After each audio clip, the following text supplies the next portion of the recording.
room fill up. Be sure to hit that like button, share this content, let that friend, that neighbor know where to go when it's time to tune in to Cowboys Sports Talk and beyond. Mama said that there'll be days literally just like this. Come on with it. My turn. Told me it was my turn. It's my turn. Ready? Run from it. We're going to talk about the possible 53-man. And as well, of course, Michael Parsons' contract. Will it get signed? Will it not?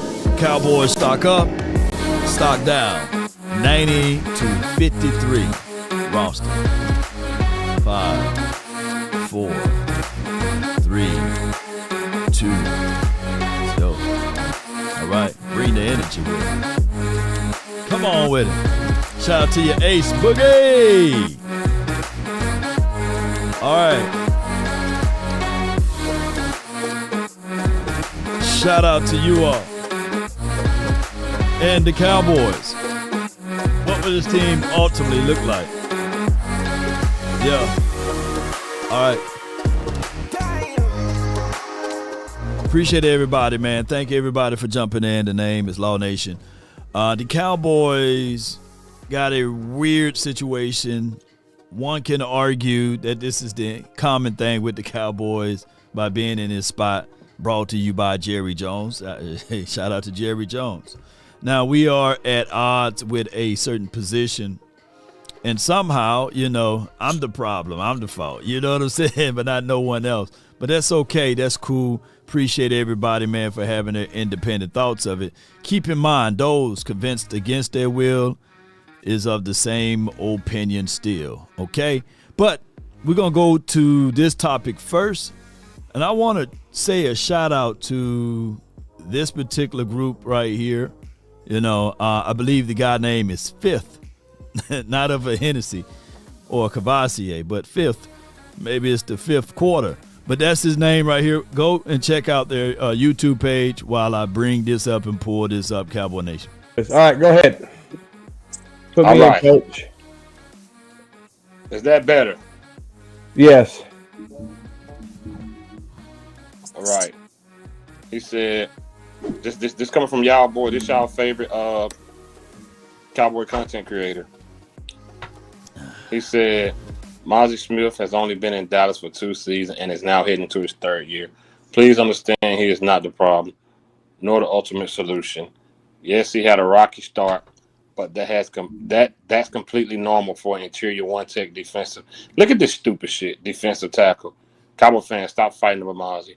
Any real team with a strong GM would have paired him with the proven veteran DT to mentor him and ease his transition, instead of expecting him to instantly become an enforcer in the middle. The truth is, most defensive tackles average 1 to 3 sacks per year, and Mazi is on par with that pace. We've got to stop fighting each other and start holding the front office accountable for his poor ability to pair players properly and forecast their skill set. If you've ever read a load of shit in your life, imagine being in your imagine getting drafted where he got drafted at. Okay. Having multiple years to learn in season, off season, weight gain, weight loss, saying it's contributed to help you. And now you're going to your 3rd year. We saying, hey man, give him another year. This is not about sacks. Once again, All this right. is not about that. This is let me karaticize, but neither here nor there. I didn't think that I made it about sacks with Mazi. He only played 2 seasons here. He's going into his 3rd season.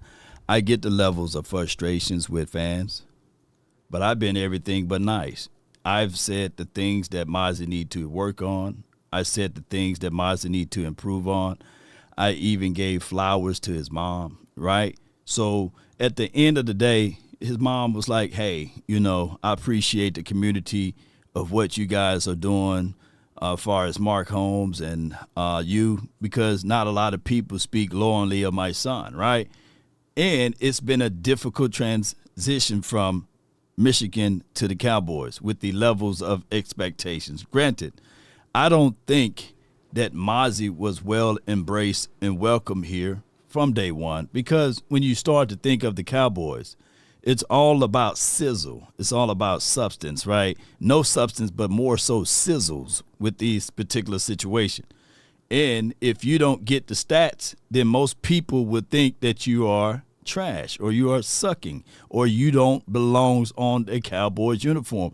But when I tell people it takes technically 3 to 4 years for an interior defensive tackle, I meant that. And we even backed that up with AI. We backed it up with generous in multitudes of situations. Now, when you are an early top 10 pick, then that's a whole different story, right? That's a whole different category of being drafted in the top 10 versus being drafted on the back end of the first round. Now, what I'm trying to get at is that I don't want you guys to be ripping each other apart over Mazi. He is an ancillary piece on that defensive line. The Cowboys considered the one tech an ancillary piece, which we all know that the one tech should be a primary piece where you get your biggest guy to sit down in that spot, because we all know when you block an A gap, it's a double A gap, right? If you line up at center, right? If you the ultimate nose tackle, but we don't play 3-4 defense. We play a 4-3. So he's going to be lined up in between the A and the B gap, right? And with Mazi, what you want him to do is occupy space. From our knowledge, right, they drafted Mazi to complement Micah Parsons, right? So when we start to talk about those particular things, that's what I'm getting at, right? So I don't want you guys to think that Law is saying that Mazi is a world beater, or I don't want y'all to think that Mazi is the ultimate end-all, be-all, or that he's absolutely trash. Because the Cowboys, for the track record for the last 30 years, 30 seasons, we haven't did a great job of filling in that particular spot. So what I said in that excerpt is that the Cowboys front office messed up by not pairing Mazi up with a real veteran one tech. And that's what most good teams do, right? But I don't think that you guys are understanding what I'm saying collectively, right? So at the end of the day, Ice Cold, he's a compliment, he's complimentaries, right? That's who Mazi is, right? And if we can get him to just fill the hole just enough so that our linebackers can feel. It's a double-edged sword when you playing defensive tackle. When you down in the trenches, it also marries with your linebackers. Your linebackers got to scrape, disengage, and get upfield to stop the run as well. They got to fill gaps and fill holes. And if I'm not mistaken, Mazi rookie year, we didn't have good linebacker play. And even with LVE, good neck or bad neck, pause if necessary, he wasn't filling nobody whole. He was a wait-and-see guy, right? And he led the team with tackles, so that means they was tackled down the field. So now we're seeing linebackers with the ability to fill gaps. I like what Sanborn is doing. To a degree, Shamar James, I think that's how you say his name, Shamar James, right? He's been playing for a rookie in preseason. I think number 50 been playing pretty solid, right? I think that he's been filling gaps and doing things. When you look at Mears Live-File, 35, oh, my goodness, kamikaze. He's sickle and missile. I think he's coming down and doing his job. Black man just trade him, and you talking about Mazi to that degree? Yeah, shoot. You got to at least have some value before you trade. I don't think that his value is up there to be traded. Now, there are some truths, whereas normally when teams draft you, they may want to revisit and circle back and hit the block again. Now, Mazi probably could go to the Seattle Seahawks, but they loaded over there on their defensive tackle. He may can get a shot at it over there in Washington. But at the end of the day, it is for what it is. Mazi is the victim of the shit coaching. Yeah. So for those who just not tuning in, right? He did lose some weight and he did gain it back. And then I'm on record. Of saying that Mazi, he got to want it as well. We got one of the greatest defensive tackles coach or defensive line coach, D-line gurus right here in Dallas. To this point, Mason Graham, the guy that was just drafted, this season works out with my guy, Brandon Tucker, right? Jordan Davis, Jalen Carter, they fly into Cowboys camp basically in Dallas, in the Cowboys' backyard, and they go work out with Brandon Tucker, right? And you got Mazi right here in Dallas that don't works with Brandon Tucker. So that's what I was getting at with Mazi. I'm not trying to make it pillow soft for him. We still give him his heat. You got to want it. You know, at the end of the day, you got to want this bad. You got to want it so bad that you wake up at night saying, you know, I got to get this fixed in, right? That's what it is. Mark Henry, smoked briskets. Yeah, Recluse. He is. So there's the room fill up.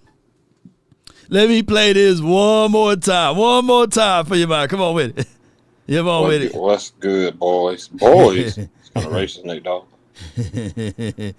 Yeah.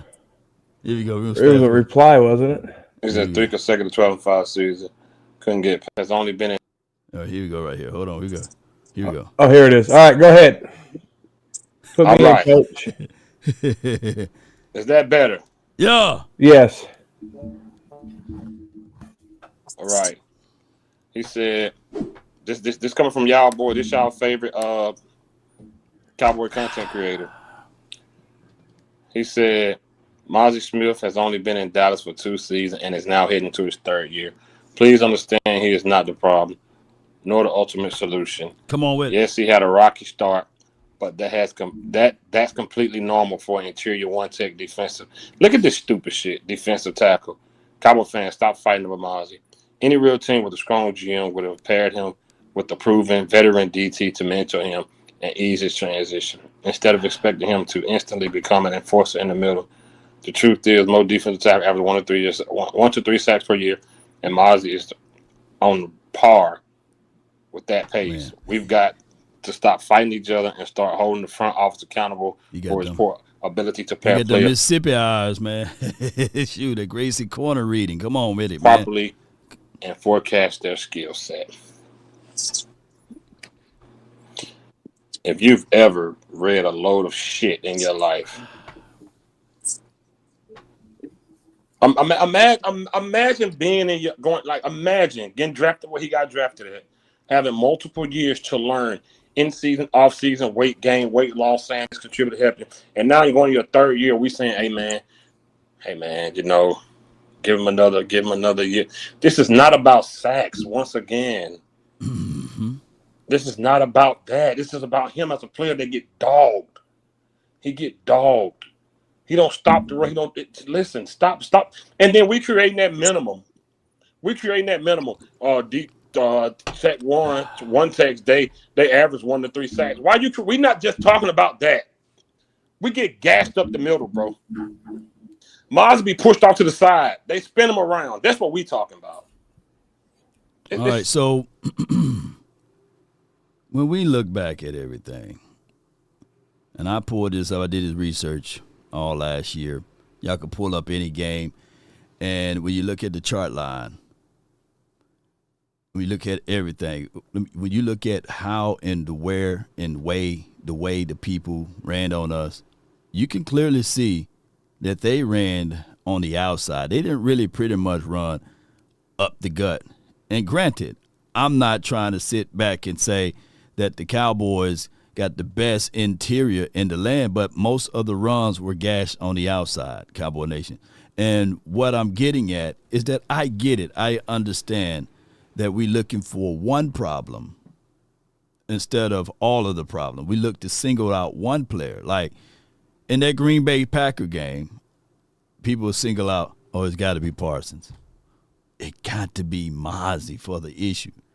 But we had issues all 11 guys didn't play well in that Green Bay Packer game. You can't really point out a defensive player that you can sit back with your natural eyes and say, hey, it was his fault, right? So what I'm getting at, Cowboy Nation, stop with the foolishness and stop with the not understanding of seeing the complete picture. We had a poor performance on defense last season due to the simple fact that we had multitudes of injuries as well. Mike Zim did the best that he could do with scraps. He was literally giving dog food, right? And the Cowboys didn't make – look, people fail to realize last season the Cowboys literally made one acquisition, and that was Eric Kendricks. I don't even know where Eric Kendricks is working at now, ladies and gentlemen. That was our offseason acquisition. Now, we did went and get some big boys, but that was at the last and the final hour, to a point that they were not even in football shape to make any football impact, right? So this is my last time touching upon this. Can we all just get along? I just can't wait for the season to kick off because we would rather tear people down instead of listening to what they're saying. And it's not about, of course, only sacks, but we all know that if I'm on this team, I'm trying to get as much pressure as I can from my star-studded players. I'm trying to alleviate as much as I can from our star-studded players. And one of the biggest impediments of the Dallas Cowboys is not being able to foresee down the stretch on how they can complement each other's skill set with forecasting. And that's exactly what I said in that particular piece, meaning that, yes, I understand right now that Michael Parsons don't have his bag. But at the end of the day, you should be still saying, I'm going to put more and more pieces around Michael Parsons. Law, do you have any truth to that? That's what exactly what the Rams did for Aaron Donald. If you got you a dominant player, you add more pieces around it. You don't add draft picks and say, let the draft picks win. No, it's going to take too long for that development to happen. But out of good faith and good consciousness, I want you guys to support this particular page because they need some views, they need some interactions, and they need somebody to give them some feedback on their assessment of what I said. So click that link there, jump in the comments, let them know, hey, this is just football. At the end of the day, if you feel as if though you're right, you're right. But if you're wrong, you're wrong. But at the end of the day, these guys, we're going to have to be watching them one way or another. And we want what's best for this team, not for what's worth. Okay? This other part that we're going to switch over to is what Nick Eatman said about the preseason. Let's listen to Nick that. Eatman, DallasCowboys.com, joining us on the D&M Leasing Hotline. Why isn't Dak going to get a preseason rep if that is the case in Game 3 as well? Because to me, the risk reward is just absolutely off the charts of different as far as a guy getting hurt and losing him in a preseason game versus a little bit of reps here and there that he, and I still don't think he's going to be, he's not going to go out there and get 2 series and go like, oh, I'm ready now. I don't think that, and I've gone back and looked at this. Their season openers, their first month of the season have not been that bad to the point of like where you can risk this. It'd be one thing if every game was like the first couple of games of the season, they're terrible. And you're like, well, of course they're terrible. They're not getting any reps. But they've come out and been okay. Last year wasn't the best, but the previous years have been pretty good and to start the year to suggest. Shout out to Nick Eatman. I don't think he's wrong or I don't think he's right with this. I think he's politically speaking here. I get it. He works for the Cowboys. I get the pushback that that I'm going to give them. What have been the results since 2019? Granted, I'm not saying that Dak Prescott need anything, but in 2020, I mean, we came off to a rocky situation, and of course, we put up a lot of yardages, but Dak got hurt that year. 2021 and 2022 and 2023 and 2024. Let me start with 2024. We won against Cleveland, but it was a dogfight. And Cleveland was not the same Cleveland team the year prior, right? But it was considered a rough game before the season even kicked off.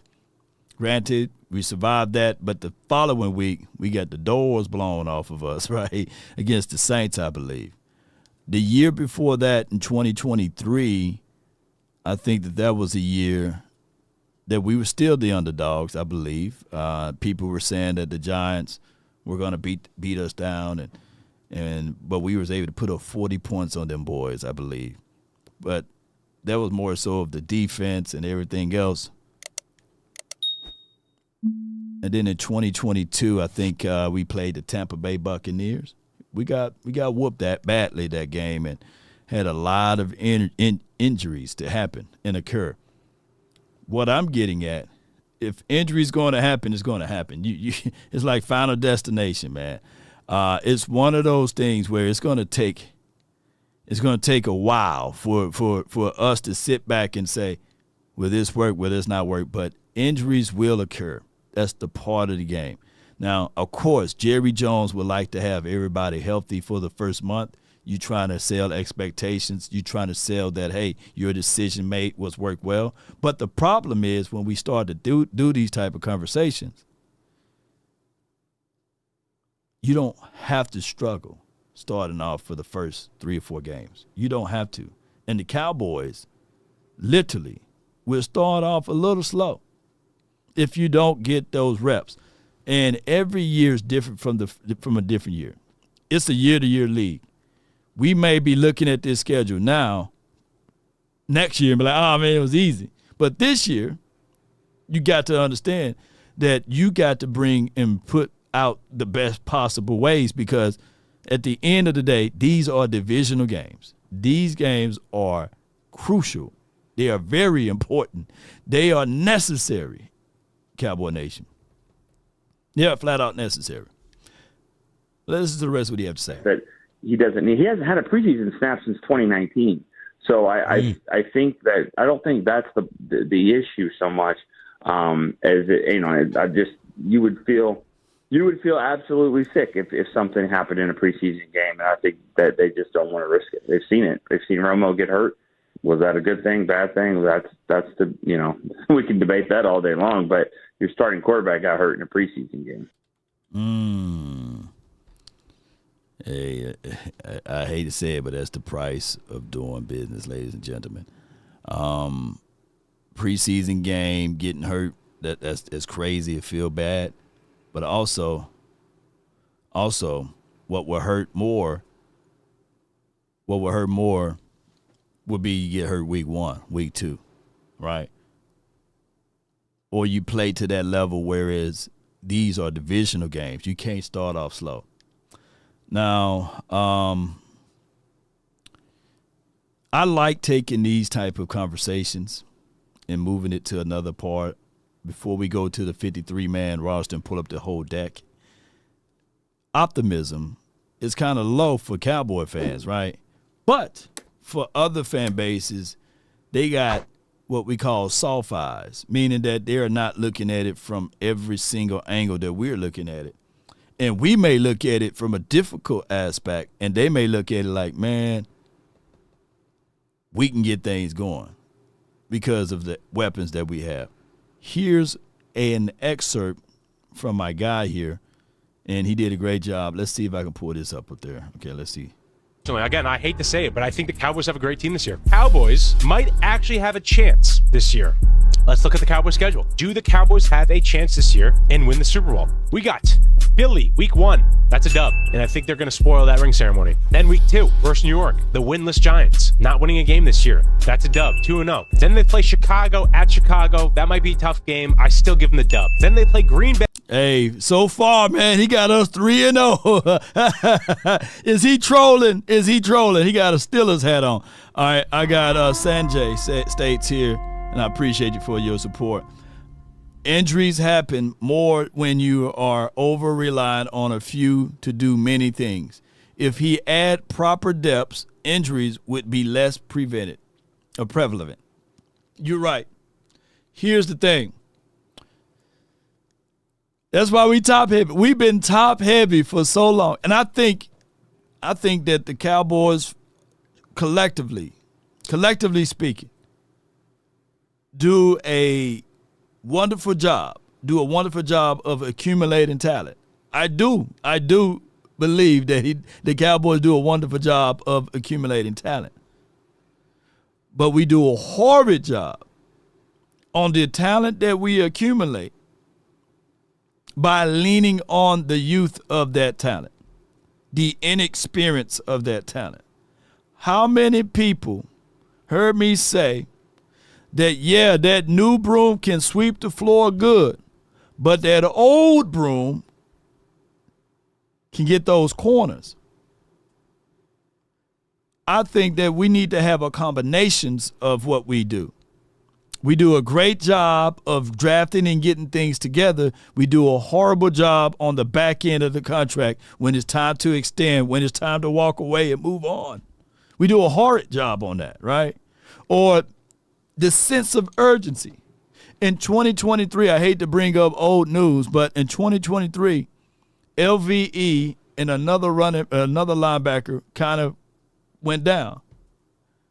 They both went down before the trade deadline, not after.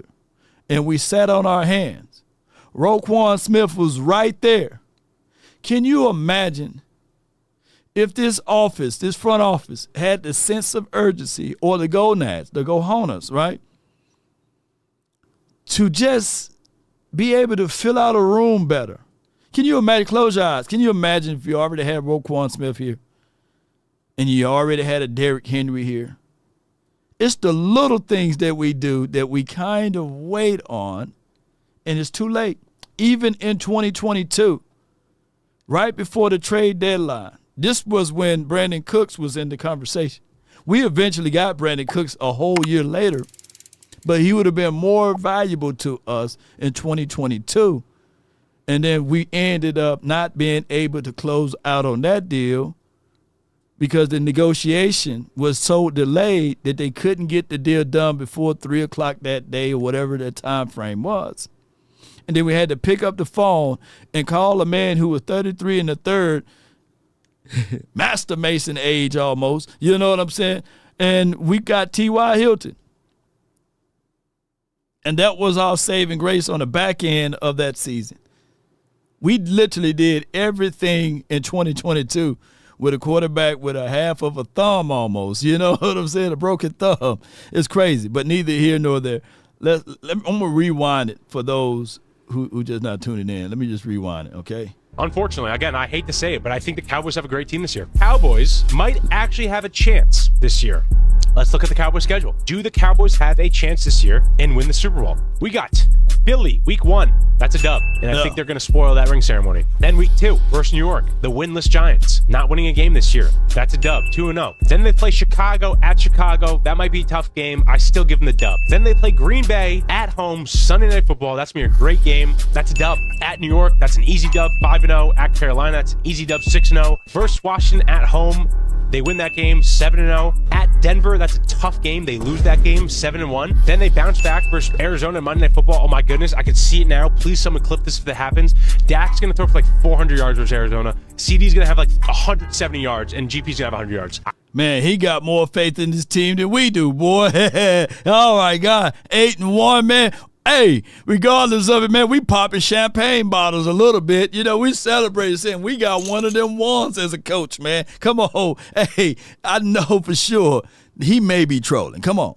I guarantee they light up Arizona on Monday night. I guarantee it. So that's a dub. So now we got 8-1. Then they go again Monday Night Football again for some reason versus Las Vegas. That's a dub. Then they're going to lose to Philly. Then they beat KC on Thanksgiving. What? Then they beat Detroit 11-2. Then they beat Minnesota 12-2. Then they lose to the Chargers.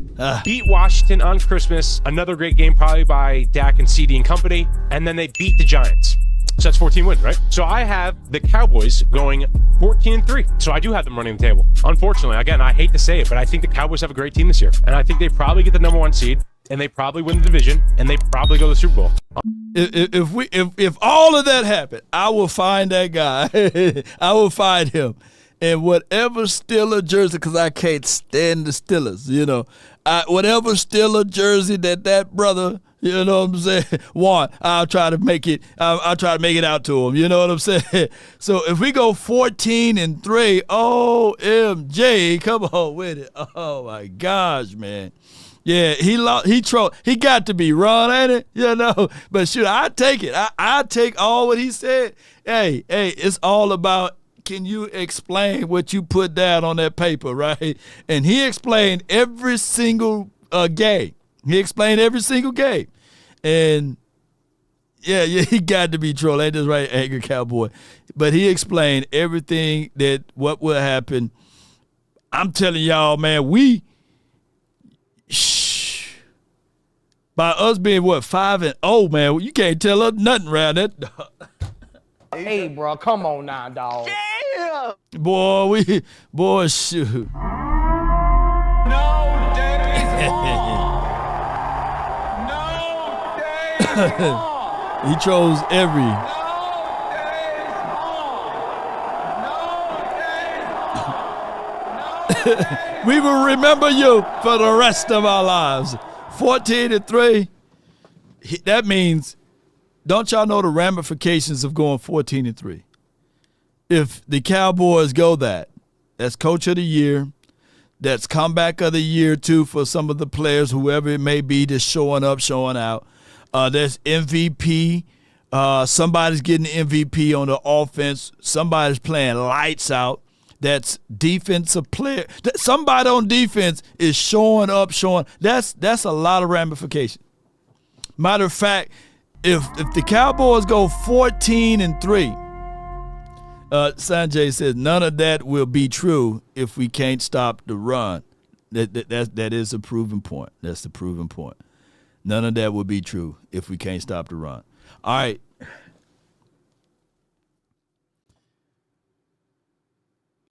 I'm gonna be real with y'all. When we say the Cowboys can't stop the run, or we have worries and doubts about us stopping the run, I know we normally just don't go by word of mouth or the intangible things, because it's all intangible, nothing we can see for right now. But what I'm going to do, so that I can ease my mind, I'm just going to go off of the resume alone from Matt Eberflus. I'm just going to take his word for it. I know that don't sound like any football logic, but I'm just going to trust. And I know we can't be in this situation of saying trust the process, because that is what Jason Red Ball Garrett used to say. Trust the process. You got to trust the process. And I think there was some NBA team that said trust the process, and the process never been trusted, I guess, outside of Cleveland that one year, you know. But I believe in Aaron Whitecotton and Matt Eberflus and whoever the Bonganzi or whatever that guy's name for our linebackers. I think that they got something rolled up their sleeve. You guys saw how the temperaments of this defense and a few stops this previous game versus the Ravens, we were like, hey, that backup showed us a little something. You know, Sanborn showed us a little something. Hey, some of these guys, when they was able to fill in some hole, we saw something, and we got some 3-and-outs or what have you. It's not time for me to hit that button right here. Now, if the Eagles week 1 come out just running all over us, I would give that to the Eagles, Saquon Barkley, and a damn good front offensive 5, that offensive line. But if it's continuously to happen throughout the rest of the season, then I tell you what, since everybody blaming everybody, blame me. Then just blame me like, Law, man, you were telling us to trust Matt Eberflus defense, and you were telling us to trust Aaron Whitecotton. Off with your head, Law. You know, come out, y'all throw the knives at me, man. Yeah. Shame. Shame. Yeah, throw it at me. Shame. But if we do stop the run, I want my flowers now. If we do, I'm like, hey, I want my flowers now. I want my flowers. Yeah, because I just think that if we just do some research on Matt Eberflus, everywhere he's been, that's been his primary good situation, that they know how to stop the run. You know? So if he fool around and get ran all over, and we just look like what's on the bottom of most people's feet, then I'll tell you, you know what, y'all won. Now, granted, preseason, oh my gosh, this preseason, it don't build up no confidence for Cowboy fans. It absolutely hurts Cowboy fans, and it hurts the image of what we thought that the Cowboys will look like and will do. Yeah, you know, that's just how I look at it. Tony Simmons says, Law, 8-man boxes live by stopping the run. Die by stopping the run, yeah. Matt Eberflus is a nobody. Stephen Gold, hey, you know. Check me with the butter knife, man. Shoot. Yes, the Cowboy. Do me like these group of guys do. I mean, they beat me up over there, man. Do me like Fifth and Cowboys champ and all of them, man. You know, do me like them. You know, beat me up like that. That's just for what I can say from here. But the Cowboys need to, and they should be able to get things moving and grooving. All right, and in other words, I'm going to make a quick sacrifice because it was a good breakdown by my guy, Brian Baldinger, you know, and that's his name. All right, hold on. Give me 1 second here, Cowboy Nation. We're going to see if I can get this up there on the screen. And on Tyler Booker, because here he is away from the slide, right? Slide's going to the left. He's got the defense attack. I'm going to keep it small so they don't want to, you know, so they won't get me. So I'm going to try to keep it small. All right, dropping the anchor right here, Joe Milton. He could check his Snapchat right now. He's got so much time. Like, you can't hold it off any better. All right, now, look at him in the run game. All right, here we go. Let's watch him just move people. Like, just get inch by inch, gaining some real estate right here. Yeah. And Miles Sanders goes for 7. Miles Sanders went for 7 right there. It's the gashes that got us. When we were gashing them, oh, my gosh, it got us good because what I'm seeing is Cooper Beebe. I know we talk about big back, but he got a wide back, you know, wide body. He's boy built like refrigerator with extensions. And when it's easy to run behind him because you can tell whether or not his shoulders are turned or not, right? And then you put in, if you just look at it, these boys were built for this. Let me see if I can I'm going to do it this way. Hold on. Y'all bear with me. I got to make it bigger. Pause if necessary, right? But at the end of the day, when we start talking about being big down and then being able to run behind the pads of those boys, right? And then you can sink down on the hips. You can do so much when you got size and framework. You can do a lot of things with that. Let me see if I can download this. Hold on. Y'all bear with me. I'm going to see if I can edit it and make it bigger. All right? And I like that aspect out of it, even though it's sample size and even though we only average right at – let me see if I can make it big. Okay. Okay, hold on. They don't make it. They don't make it. They don't help it out even more. All right, let me do something else. Y'all bear with me. We gonna get it right one way or another. We building a plane as we fly. All right, Cowboy Nation, appreciate y'all support. Bear with me. And apply here. I'm building something over here. You gotta take my word for it. Yeah. Yeah. Okay, here we go. 5, 4, 3, 2. And I'm gonna save this one here under the local file. Let's name the local file Tyler Guyton. And we're gonna do it that way. Toxic Tom said no one ever called him big. Stream Elements, thank you. Sadiq, appreciate you. Here we go. Y'all with me? Come on with it. All right, boom. Close that part out. Thank you for tuning in to the Law Nation Building the Plane While We Fly session, okay? Boom. Now, that got to be a whole lot bigger, okay? All right, and we're going to go. All right, and then we're going to go. All right, boom. So, as I said, pay attention to these guys right here. We are able to sit and run behind this is a good thing. And even though the yardages doesn't reflect of what we absolutely did in this game, it is a situation and a scenario that we improved. Let's ISO in on Tyler Booker. Because here he is away from the slide, right? Slide's going to the left. Mm-hmm. He's got the defensive tackle. We want to keep him inside the cylinder, hands inside. And as long as they there, hey. All right, dropping the ankle right here. Yeah, dropping the ankle. Look at that, boom. Joe Milton. He could check his Snapchat right now. He's got so much time. Look at that. He waving like, help me. Help me, Lord. Yeah, he waving. He ain't getting nowhere. And he got hands perfectly inside, you know. Oh, my goodness. He can take off running here. He can squeeze and really get some crazy yards there, man. Look at this, man. I love it. Come on. Like you can't hold it off any better. All right, now, look at him in the run game. All right, here we go. Let's watch him just move people. Just get inch by. Man, look at that. And he get tight on that hip. He going to learn like when running backs, they got lanes that they run off of. And you want to get as tight as you can to this part right here. Tight to the hip.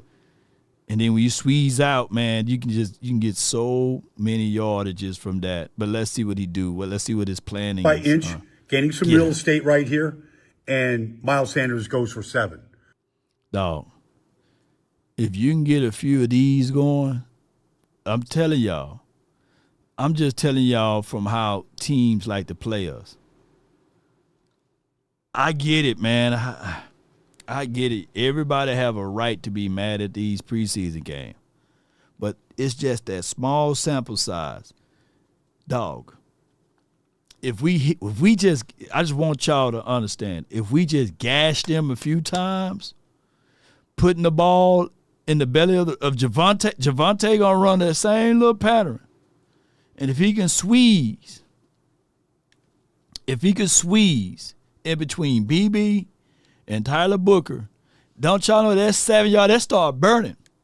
It would burn the defense, and they would end up saying, you know what? F it. Take that other safety out the top of the roof and bring him inside that box. Let's have a loaded box. And what that does is it forces one-on-one to the outside. You can't play quarters defense if this kid is able to get 6 or 7 yards per tote right in between that A-gap there. That's what we're looking for. Now, I think that Shotty, and this is just my observation, I think that Shotty knows that, and he don't want to showcase that. Call me optimistic, call me Homer, but I want you guys to go back and look at last year's tape of where the Cowboys ran it at versus the Philadelphia Eagles. And it was a guy named Rico Dito.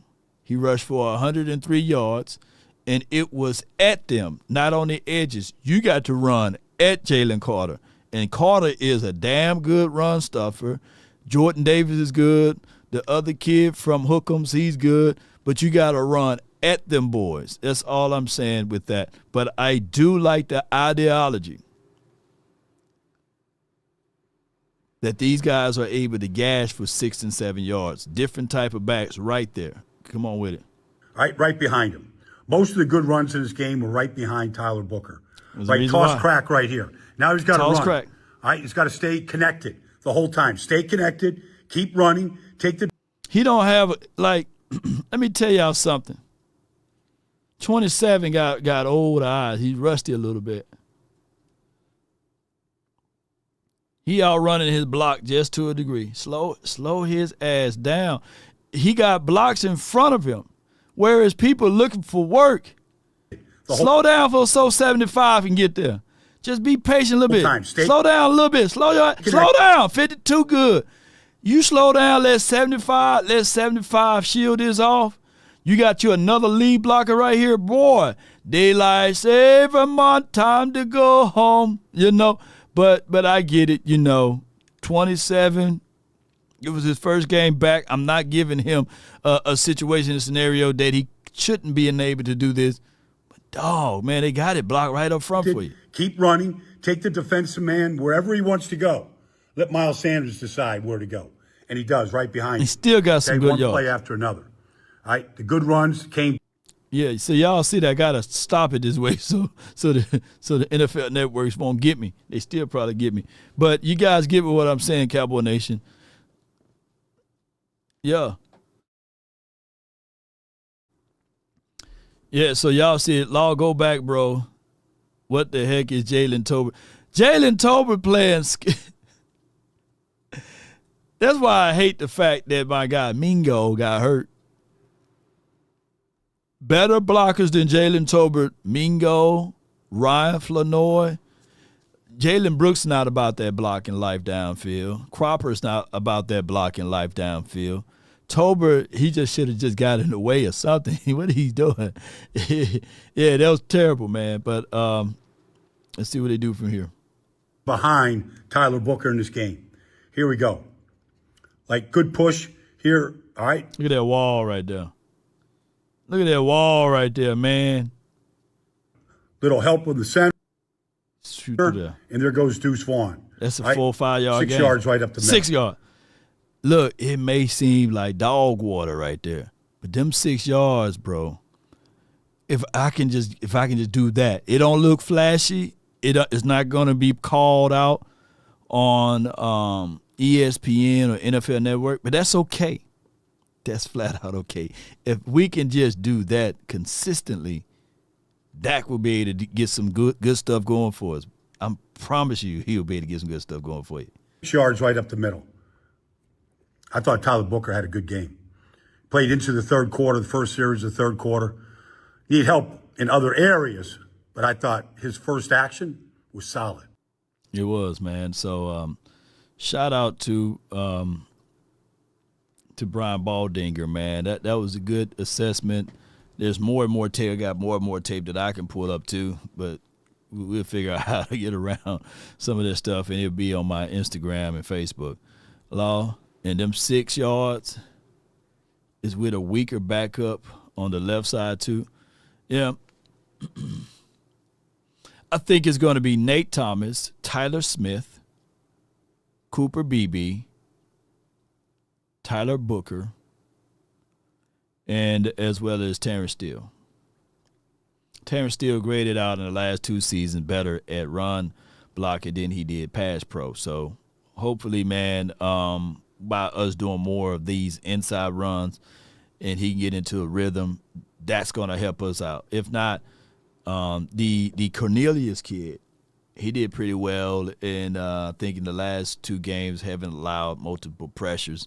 So Cornelius been doing pretty decent from what we can look up. If Tyler bulks up some more, we have another Hall of Famer just from Jalen Battle. Oh yeah, it just these two right here, they're going to be buddies for a long time. These two guys right here going to be buddies for a long time, ladies and gentlemen. Buddies, I think that they're going to be buddies for a long time. And they both going to get bigger and bigger, Wide body boys, that's what they're going to be. They're going to be buddies for a long time.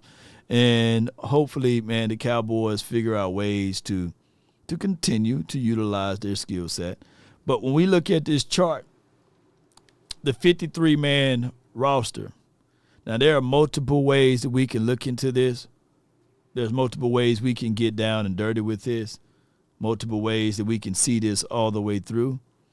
But before we go into that details, this segment is brought to you by a situation where you want to be fly, you want to be smooth. But check out this, and the information is in the description box to get those discounts. Let's talk about high quality, and I'm talking about fabric. And that's what Chubby's brings to the table. As you can see, it's chilling, it's cool. It's always been in a great spot and a great moment. With Chubby's, they got the high quality fabric that would keep you cool and dry no matter what. And on top of that, when you think of it, for a limited time, Chubby's will give you 20% off of your order when you use the exclusive code LAW, L-A-W. So at chubbysshorts.com, check us out and dive in there and get your 20% off with Chubby's. Use promo code LAW. That's www.chubbysshorts.com. You will enjoy, I guarantee. And then with that, with the original stretch materials like they have with shorts, you will feel comfortable as well as with the shirt and beyond. So check out Chubby's, use promo code LAW, and check out that to get 20% off of any of your purchases. Let's go. Feel comfortable, feel smooth with high quality fabric with Chubby's.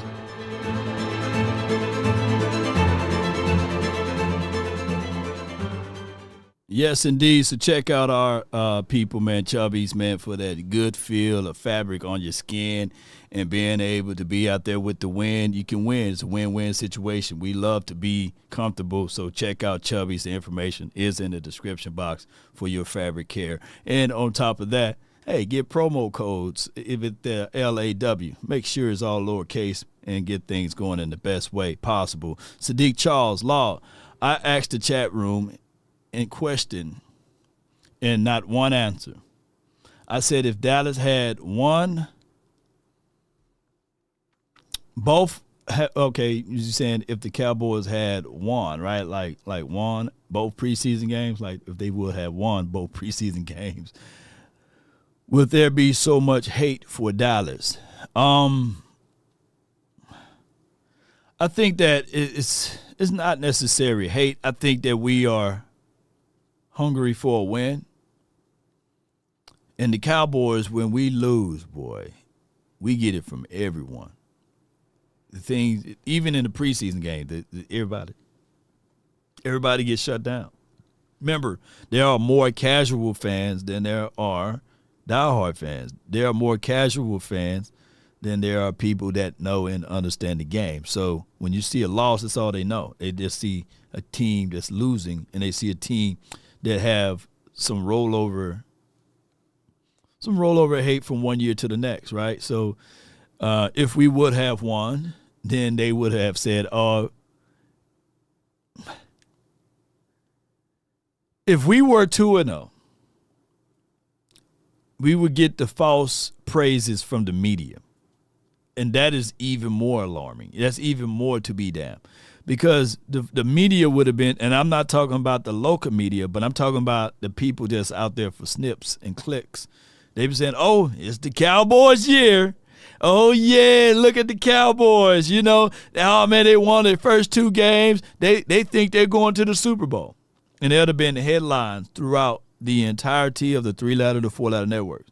But by the Cowboys losing, now people are saying, like, I don't know, And some Cowboy fans are saying, I don't know. So it's damn if you do, damn if you don't with the Cowboys, regardless of it. Our expectations to win the Super Bowl this year. There's nothing we can do. And it don't help us because we got the owner out there putting out that information. For the last 3 weeks, matter of fact, for the last 4 weeks, 5 weeks, who dominated the news cycle? You don't even hear segments about the Eagles. They lifted up the Lombardi Trophy. They're not doing full segments on will the Eagles return.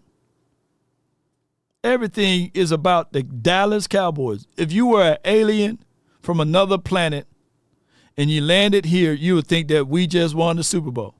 And it's us just trying to defend the ring. Yeah. Yeah, speaking from the hearts of hearts. Ain't that right, Soto? Yeah. So it's yeah. Let's hope this is by design for Shotty. Yeah. But he got some homework to do. We got to make some hard cuts. They're going to go with probably 3 quarterbacks. They're going to go with Prescott. Of course, he's untouchable. Joe Milton. They are not finna fall on their face and say, hey, we were wrong with that. Will Greer, they're going to go with these 3. And then after week 1, they're going to move one of them to the emergency spot. And it very much so could be Joe.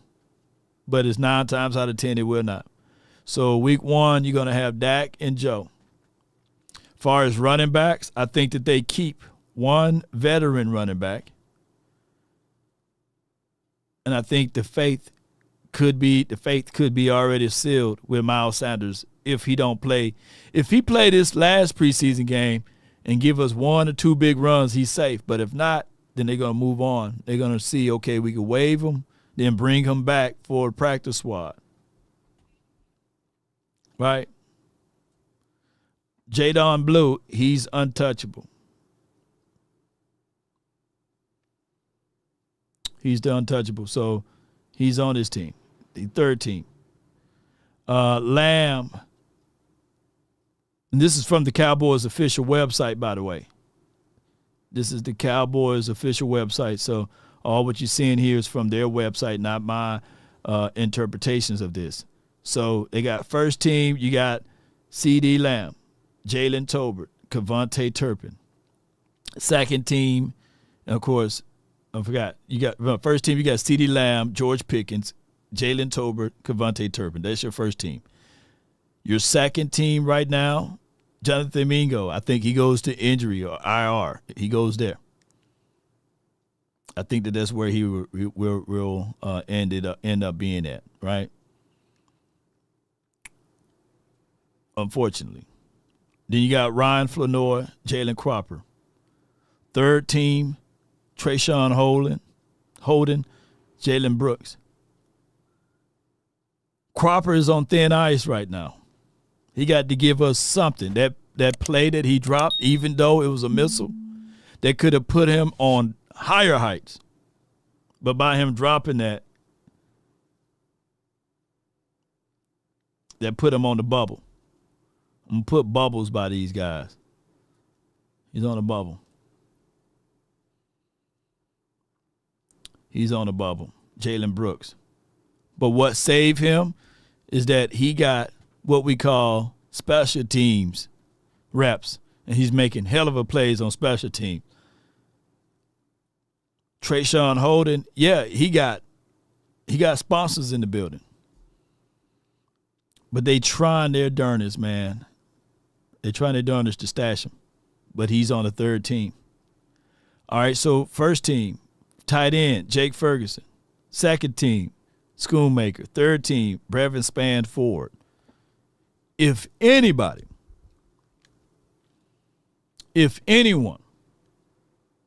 person, could benefit from Brevin being hurt, is Luke Schoonmaker. In camp, he was fighting. He was doing everything that you love to see. They go with these 3 tight ends. And for the record, you guys can follow along with me. Here's the official depth charts for the Cowboys from their website. We are on their website. So this is not my list, right? We look at Tyler Guyton, Tyler Smith, Cooper Beebe, Tyler Booker, Terrence Steele as your starting 5. So far, week 1, we're looking at Tyler, and we're looking at Nate Thomas being able to be in the mix here. Tyler Guyton may not be ready until about the Green Bay Packers game, give or take. I don't know for sure.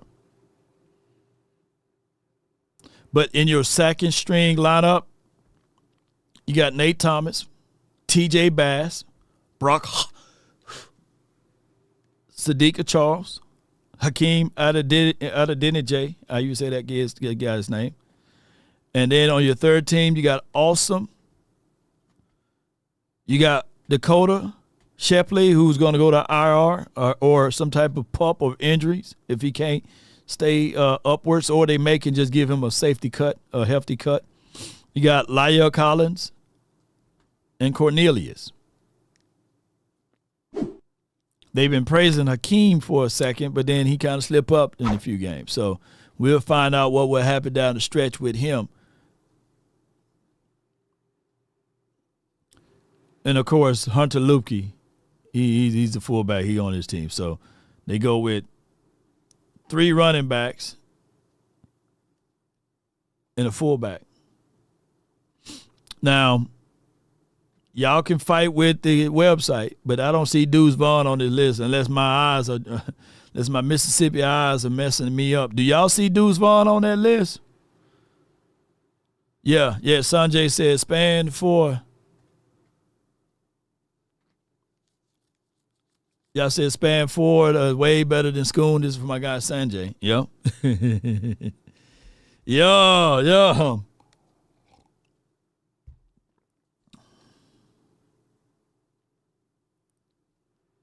Julian says Deuce Vaughn got to go. Yeah. All right. So let's go to first team. First team defense. I'm going to read it out. Y'all listen properly. Read it out. Listen properly. It's crunch time right now. As they say, nut cutting time. Your starting edge rushers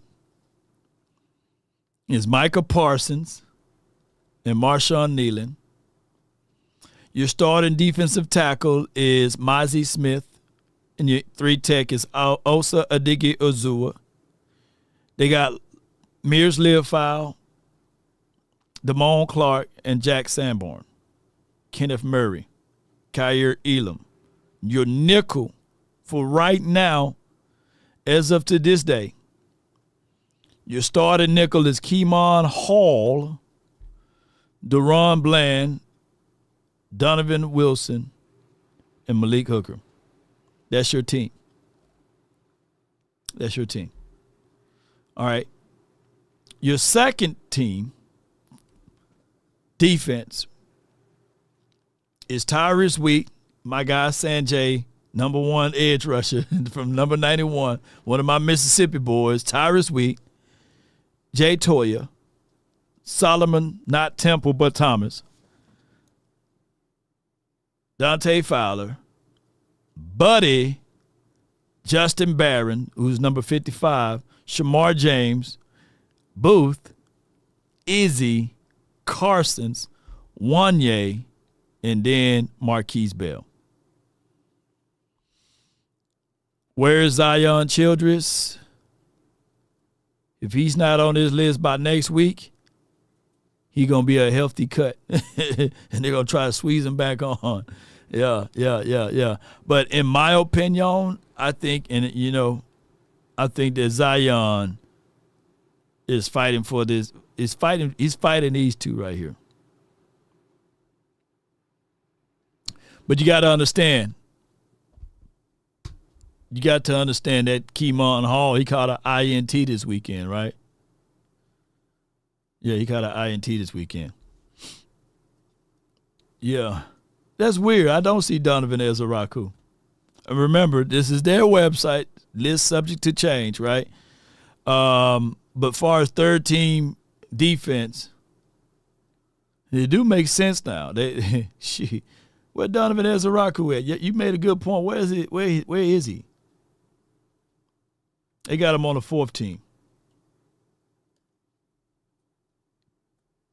Let me slide over. They got him on the fourth team. Okay? And let me go all the way up here. They do have fourth team over here. Josh Kelly, Deuce Vaughn and Phil Maffa, Josh Kelly, Stevens, Princeton's, Fairweather, Neville, Christian, and Rob Jones. Okay. So, okay. But far as the third team, put it like this. Let me just say this too, though.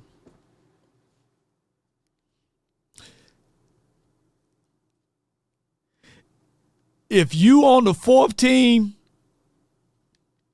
and you going into this preseason game here, you better hope that you don't get any nagging injuries during camp this week. And you better hope that whatever happened in this final preseason game, that you don't embarrass yourself. You got to make sure you catch every pass if possible. No dumb penalties.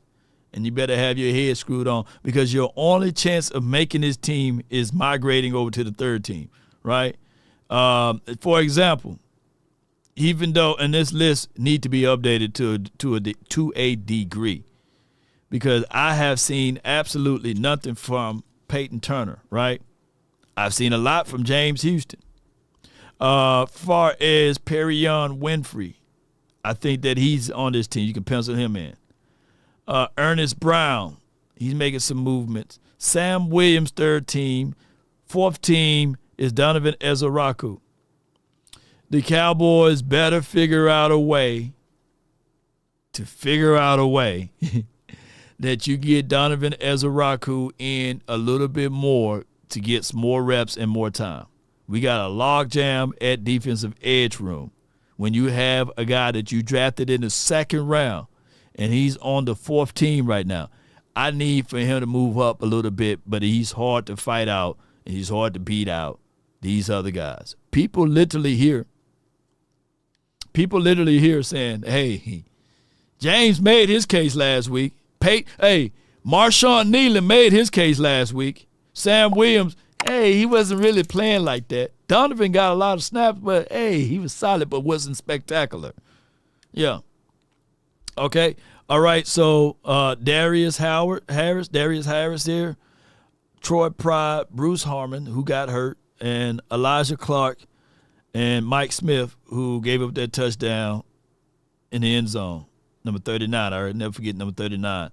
All right, so with that being said, we got a lot of guys that's over here on the fourth team that most of these guys are going to be either designated to return, IR, PUP list, and stuff like that. Tommy, we haven't seen a lot from him. I could be wrong. Got to go back and look at some tape. As far as Denzel Daxon, unless he's Denzel Washington, he going to be looking on the outside looking in. As far as Robert Rochelle, he got hurt. Christian Matthews, he's going to be, a situation where they picked him up. He ain't turning no heads. Trayvon Diggs and Josh Butler, they both going to be expected to be on the PUP thing. Zion Childress, C.J. Goodwin, who's the 9 lives for the special teams, and Shavon Revel. Let me just pull my chart out, my Sharpie. Diggs and Butler, both of those boys there, we know that they got a spot on this team for some reason. We shouldn't be worried about them. Shavon Revel, we know he got a spot on this team. That's 3 spots that's way on the back end of this roster, and we need to figure that out, Cowboy Nation. We definitely do.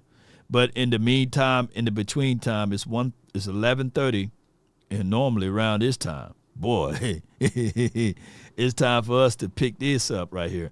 If you're traveling throughout Dallas and someone rear ends you, let me tell you what you need to do. Pull out your phone. Don't hit 911 first. Call this number right here. It starts from the first phone call. Most of the time, you're going to talk to Gene Burkett, a 30-year partner. You're not going to talk to some employee that just got put on the phones that day. There are things that are so crucial, especially if it's a cataclysmic event, to have our experts get out and look at the vehicle, witness statements, photos, the whole thing. Call Frenkel first. Chosen by the people, feared by the insurance companies. Call Frenkel first. No doubt. Reach out to Frenkel and Frenkel Personal Injury Lawyers. That's 817 or 214. If you can't dial that number, visit FrenkelFirm.com. They got over 100 years of combined experiences.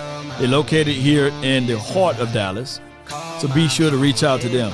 Even if it's slip and falls while you're at work. Climb up on top of a roof and somebody took the ladder from you. Reach out to our partners on Frenkel, Personal Injury Lawyers. Let them know that Law Nation sent you to them. Now, my hotline for your mind. Okay, hold on. We got some updated news. According to a person with knowledge of the situation, the Cowboys expected to sign Michael, not Parsons, but Michael Ojemudia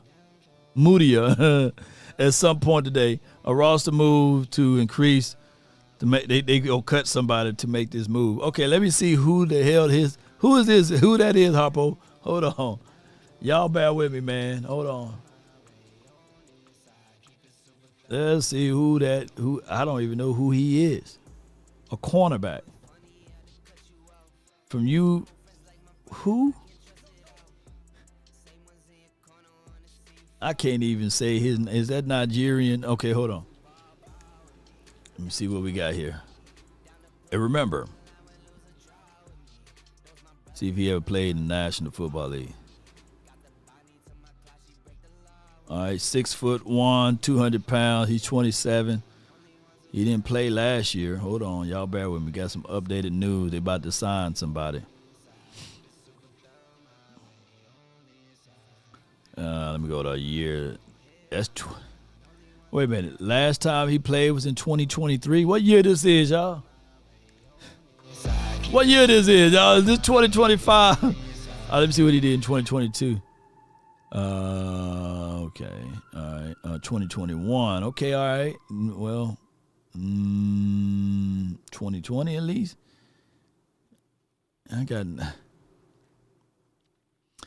I got sunshine on a cloudy day. I don't know, man. It was at Walmart specials around this month. I don't know who that is. 626. Do you know who he is? What's good? You're live on the Nation.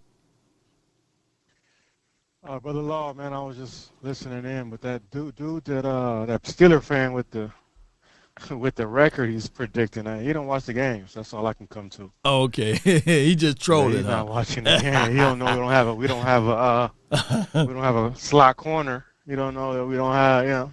Okay. He's not familiar, but now I don't think we're gonna have a bad season. But I just wish that we would be in a new system. I like for Dak to get a couple series, him in the offense. I don't want to start off slow in a division game. Yeah. So, yeah. But I get Nick Eatman, what he's saying and whatnot. But all these other teams are playing their guys. Burrow's out there. Giants playing all three of their guys. Yeah. And if they have to let go, what's their third quarterback over there? Jameis Winston. I think we need to make a move. Make a move for that because the strong arm dude is not the answer right now. Jameis can, with the weapons we have, if Dak were to go down, Jameis can make some stuff happen. Yeah. At least he make it exciting, especially since Jerry likes sizzle. We get a lot of excitement with Jameson, Yeah, if he's protected, he'll make some. He'll move the ball. He'll turn it over, but he'll move the ball. And right. With Pickens and CD, hey, it could be. We'll air it out. You know? Yeah, But, we definitely will, man. Sure, right. But no, I'm looking forward to the season. I'm glad it's back. It's just we'll see what happens. You know, hopefully they got a running game, and I agree with the Mazi, man. We can't put it all on Mazi. It's not all on him. We could have had a better pick, but yeah, we got him, and let's just ride with him until he's not here. That's how I feel. Yeah, that's how I feel too, man. And yeah, I mean, if we literally leaning on him and depending on him, then that speaks volumes for this organization in a negative way. You get what I'm saying? But I appreciate you for calling in, fam. They refuse to make a move for a veteran. Like, you know, we still won't bring a veteran, and we see that they were struggling in that position, and we just keep trying to go bottom of the barrel, defensive tackle. Right. We won't. But it is what it is. But yeah, I appreciate you taking my call. Anytime, Chief. Good call from the 626. Yeah, B-Bird states we signed Ojemudia to counter the Miche trade. Yeah. Man, I'm gonna have AI to help me out with this one right here. My mind is not able to be able to decipher how to say that. Okay, so y'all get with me. Hold on tight for me. How do you say his name, AI? How do you say his name, AI, Tisha? Iti, Michael Ojemudia. Okay, hold on. Let me see. Can you say that again? Iti, Michael Ojemudia. Ojemudia. All right, so shoot. All right, Ojemudia. Ojemudia. And remember, you're listening to Ojemudia. Moody. Ojemudia didn't make the Rams roster in 23 and got waived by the Cardinals in 24. That's the storyline from what you're able to decipher there, okay?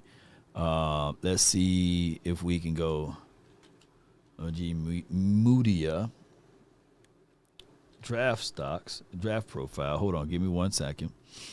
And we can see what we can get from here. And got to give an overview. Let me see what we can do here. Hold on, bear with me. We're going to see if we can get all of that information about Ojemudia. Bear with me, Cowboy Nation. And see whether or not this is a value added. Can you, AI, Tisha, give me his background and all of that great stuff and how to pronounce his name and all of that, you know. Get it going for us one more time. Ojemudia, pronounced Ojemudia, has grown into a steady performer during the course of his career in Iowa City. The Farmington Hills, Michigan native did not like playing cornerback in high school because he did not get to hit often enough. Okay. His lean build forced him outside for the Hawkeyes, however, where he played in all 13 games as a redshirt freshman, 5 tackles, 1 pass breakup. Ojemudia started 3 games as a sophomore, 29 tackles, 1 pass breakup in 13 games, before breaking out as a junior. He intercepted 3 passes in 2018, breaking up 6 others and posting 39 stops in 13 games, 7 starts. Ojemudia picked off 3 passes again in 2019, leading the team in that category, as well as in pass breakups with 9 and 12 starts, also recording 52 tackles, 1 for loss, in a third-team All-Big Ten senior season. Overview: the size, length, and potential to make plays on the ball will be appealing, but tape shows a player missing the instincts and bursts to close and challenge throws from off coverages. He's not as physical as teams will want for cover 2, but a press-heavy scheme would keep him closer to his target and allow his length to factor more frequently. Okay. He doesn't display the qualities of a natural ball hawk, but the measurables could land him in the later rounds as a developmental prospect. Strength's older brother played football at Michigan. Physical traits will garner attention. Looks the part outside with good size and long arms. Posted 6 interceptions since 2018. Adequate pedal and match in early stages against release. Flashed ability to press and phase up routes. Long arms make him challenging to throw over. Didn't allow many explosive plays. Weaknesses. Not enough route squeeze to make plays. Hits neutral transitioning laterally from backpedal. Very gradual gather and burst to close. Occasionally loses track of his man from bail technique. Below average instincts and ball tracking cost him interceptions. Rarely anticipates and jumps routes early. Body control and balance are slightly below average. Takes the worst of it in run support. Damn. Disappointing effort to defeat blocks and tackle. Okay, good job, girl. Not a boatload of confidence coming from you on him, but hey, can we just go sign Stephon Gilmore? Even if he got to be in the wheelchair, I think that he can stroll over there and be like, hey, I can do a better job than Ojemudia, man. Dog. I got from the 213, you're live on the nation, man. Talk to me. What's good, Law? Not much, bro. I just want to say, man, I've been looking at you for years, you and Mark Holmes. Y'all been doing some great content. And you know, I think a lot of people just don't understand that. It's not the team, it's the person who's running the team that's been killing us. Yo, killing us, man. I'm 37 years old, man, and I have yet to see the Cowboys win a championship. And the Cowboys and the Lakers are my only team I die for. Wow. And I have not yet seen can the Cowboys please give Dak some help? Why can't he ever have a great defensive line and a great offensive line like all the other quarterbacks that's good in the league have? Every time Dak has something, Dak better do this, Dak better do that. You know, honestly, I think this run back is going to be good. I think our defensive line is going to stay solid. I think our linebackers are actually going to stop the run. We actually looking like some run hitters. You know what I mean? But other than that, man, keep it up, Law. Love your content. Man, I appreciate you, man. Great statements here. I truly believe that the Cowboys missed out on a lot of opportunities of surrounding this team with help and also securing the quarterback spot. Now, this season, of course, we got not Gilly, but I'm thinking of Gilly. We got Pickens, and hopefully Pickens will be able to alleviate some of the pressure from CeeDee Lamb. So that's a CeeDee Lamb help, right? And what I'm so tired of is contract things. Like, I get it. You got to pay players. But you just now dealing with Michael Parsons' contract with David Mulugeta. Pickens signed under David Mulugeta. A third of the Cowboy fan base saying that Parsons should fire David Mulugeta. Then what Pickens should do? He should fire him too, right? No, I think that these guys need to check egos, both sit down, get the deal done, stop being stubborn, and get back to football. We got less than 18 days before we face off versus the Philadelphia Eagles. And we got to have our best foot forward. We got to bring forth the best things possible. And if we don't do that, ladies and gentlemen, we are a stick in the mud. We continue to be in the same spot and space that we've been at.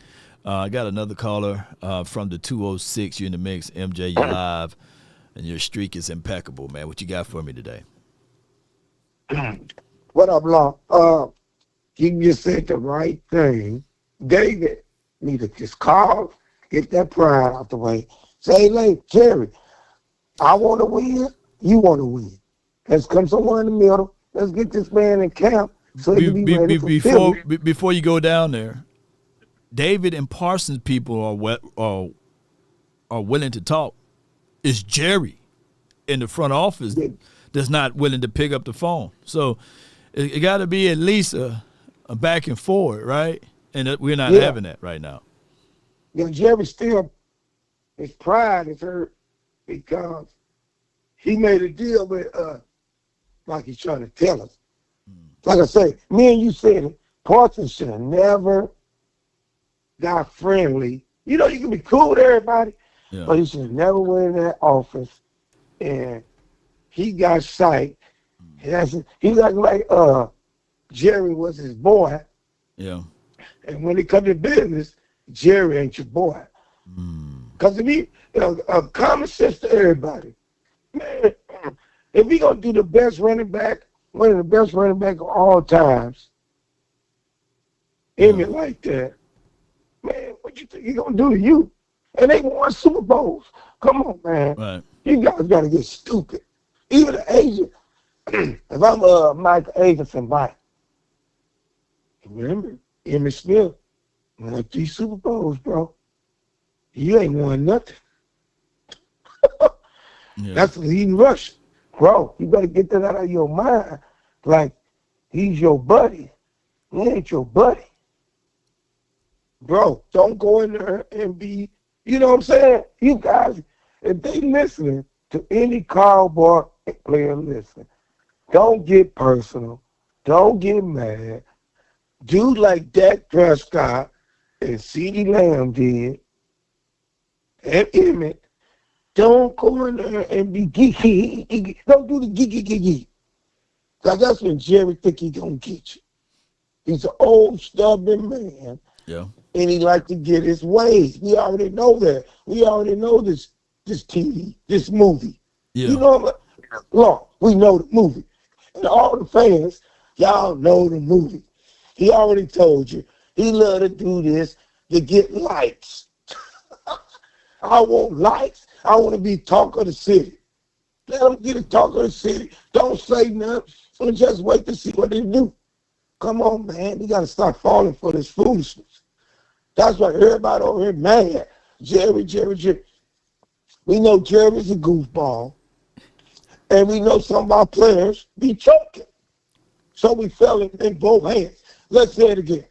Let's everybody repeat. Jerry is a goofball. We know that. A lot of our players in the last 30 years has choked. Yeah. So in his mind, he said, I'm playing these players, and they're not doing like Emmett, Troy Aikman, everybody did to win Super Bowl. Yeah. You know what I'm saying? Even our role players won games for us. These guys, you guys got to stop saying it. Mm-hmm. Jerry put in the 4 decades of 30, we had won the NFC East like 3 to 4 times. We was ranked number 1, and we choked Cowboys. Get it through your mind. You cannot blame goofball for the choking. Now we can blame the goofball for playing games with the player, with his best players, like you say, Law. He'll get a sorry player a contract, and he got, I give it. But when it comes to the great players, he make them work for it, because to his mind, y'all, he feel they not doing like the 49ers players getting to the Super Bowl. Yeah. And the Baltimore, look, now, if he want to take it that way, even though y'all bragging on Baltimore quarterback ain't got them to the Super Bowl.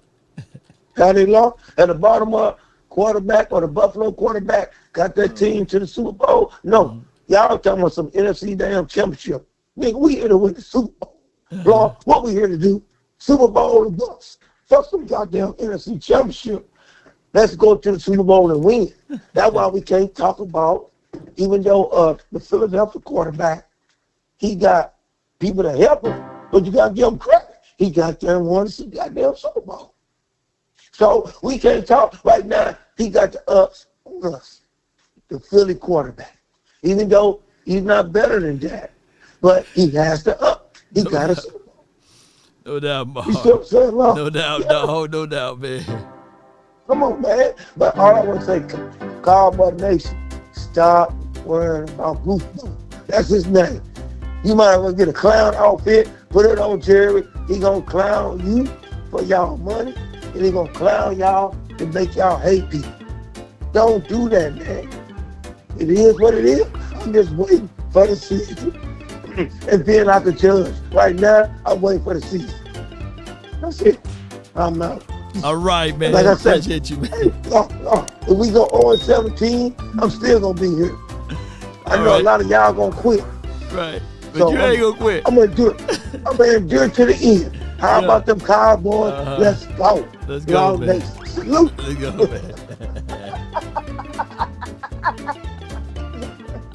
Yeah, let's go, baby. Yeah, that's the one and only MJ, man.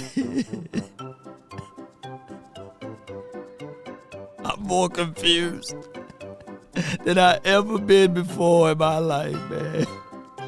He said, don't blame Jerry, but don't blame him.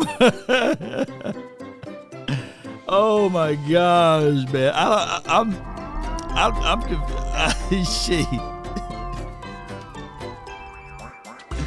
Oh my gosh. You got man. us the poets $5. Let me clear my throat. PLs, let's not act like we wouldn't sit in VIP and have a conversation. WJJ. That don't mean you signing contracts. Hashtag pay Micah. Oh my gosh, man. I'm more. Come on, Cloud. I'm gonna put the Cloud over here behind. Come on with it. Come on, come on, AI. Let's get it. Yeah.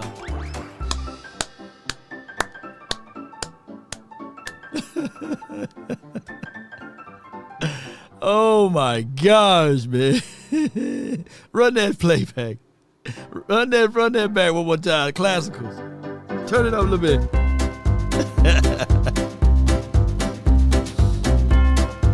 Let's get it, baby. Jerry Wayne Jones, baby. All right. I got from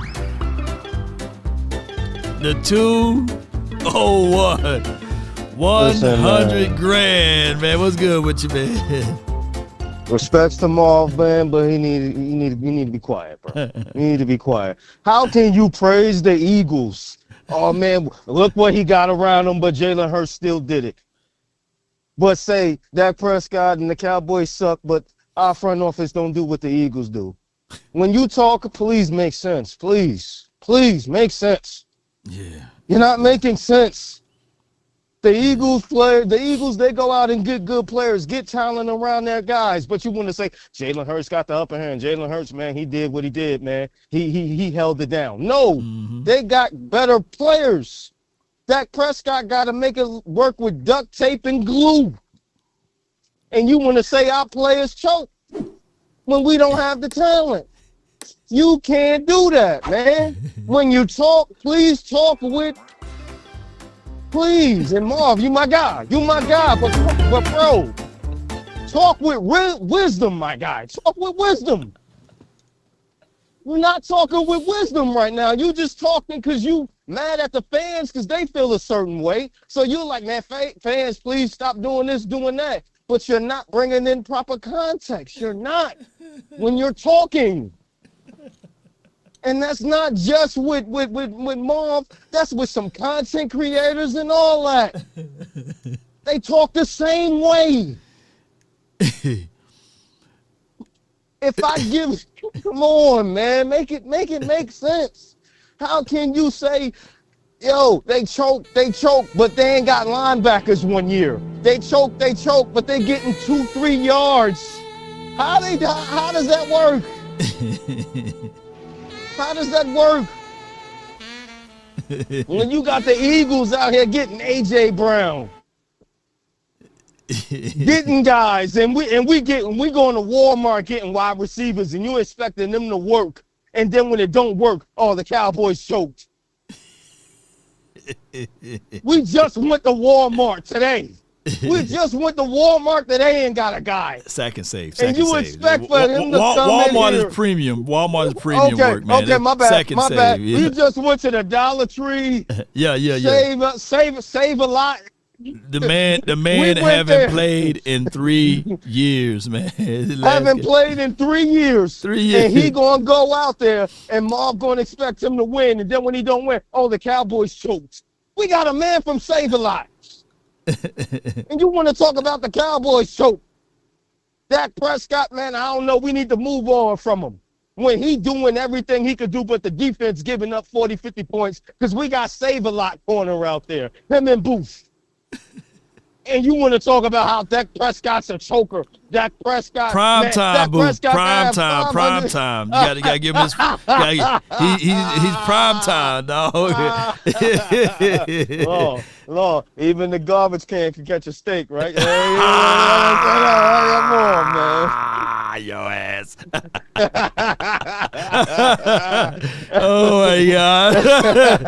Oh my gosh, man. But Walmart and Target is premiums. That's premiums there, though. People in the chat, no, that's luxury living right there. You get shit. You know what I'm saying? What I'm saying, man, you can't do that.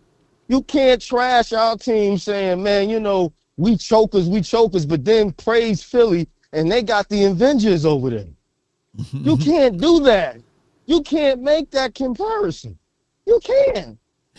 It don't go together. Yeah, it don't. It is one of those. And then turn around and say you can't blame Jerry. How? He's the GM. What are you talking about? If he wasn't the GM and just the owner and doing all this stuff, nah, we can't blame Jerry. But he's the GM too. Come on, man. We got a live look at Jerry Jones right now on the screen. Ladies and gentlemen, the Cowboys did indeed sign. Moju-do-do-do. I don't know how to say the name. Oh, boy. And Lord, not Parsons. You signed this guy, right? Mm-hmm. Right? How many weeks we got to the season? 2 weeks, 18 days, something like that. Yeah. So you didn't sign this guy just to cut him next week. He's making this team. Oh. And we don't even know who this guy is. He don't know who he is. Michael woke up today and said, "Hey, I'm going to the Cowboys." He know he making this team. You ain't signed him just to cut him a week later. What you gonna do? What type of what are you gonna see out of how many practices we might have this week? What are you gonna see out of that? Is he gonna play? Is he gonna play in the preseason game? He gonna play next week. He gonna make it. Look, you know how my record is. He gonna fool around and get a pick six. And I'm like, yeah.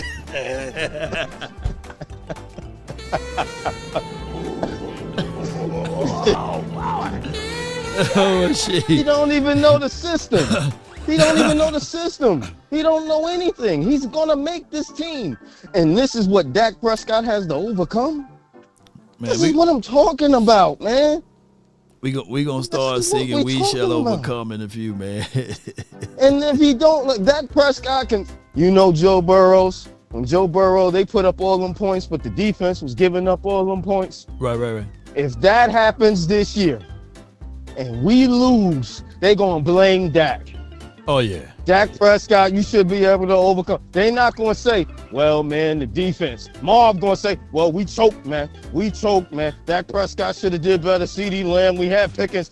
But you don't mention, man, Jerry Jones need to bring in better players. That's the problem. Stop it. Come on, man. It don't make sense to me. When you talk, makes sense. People not making sense.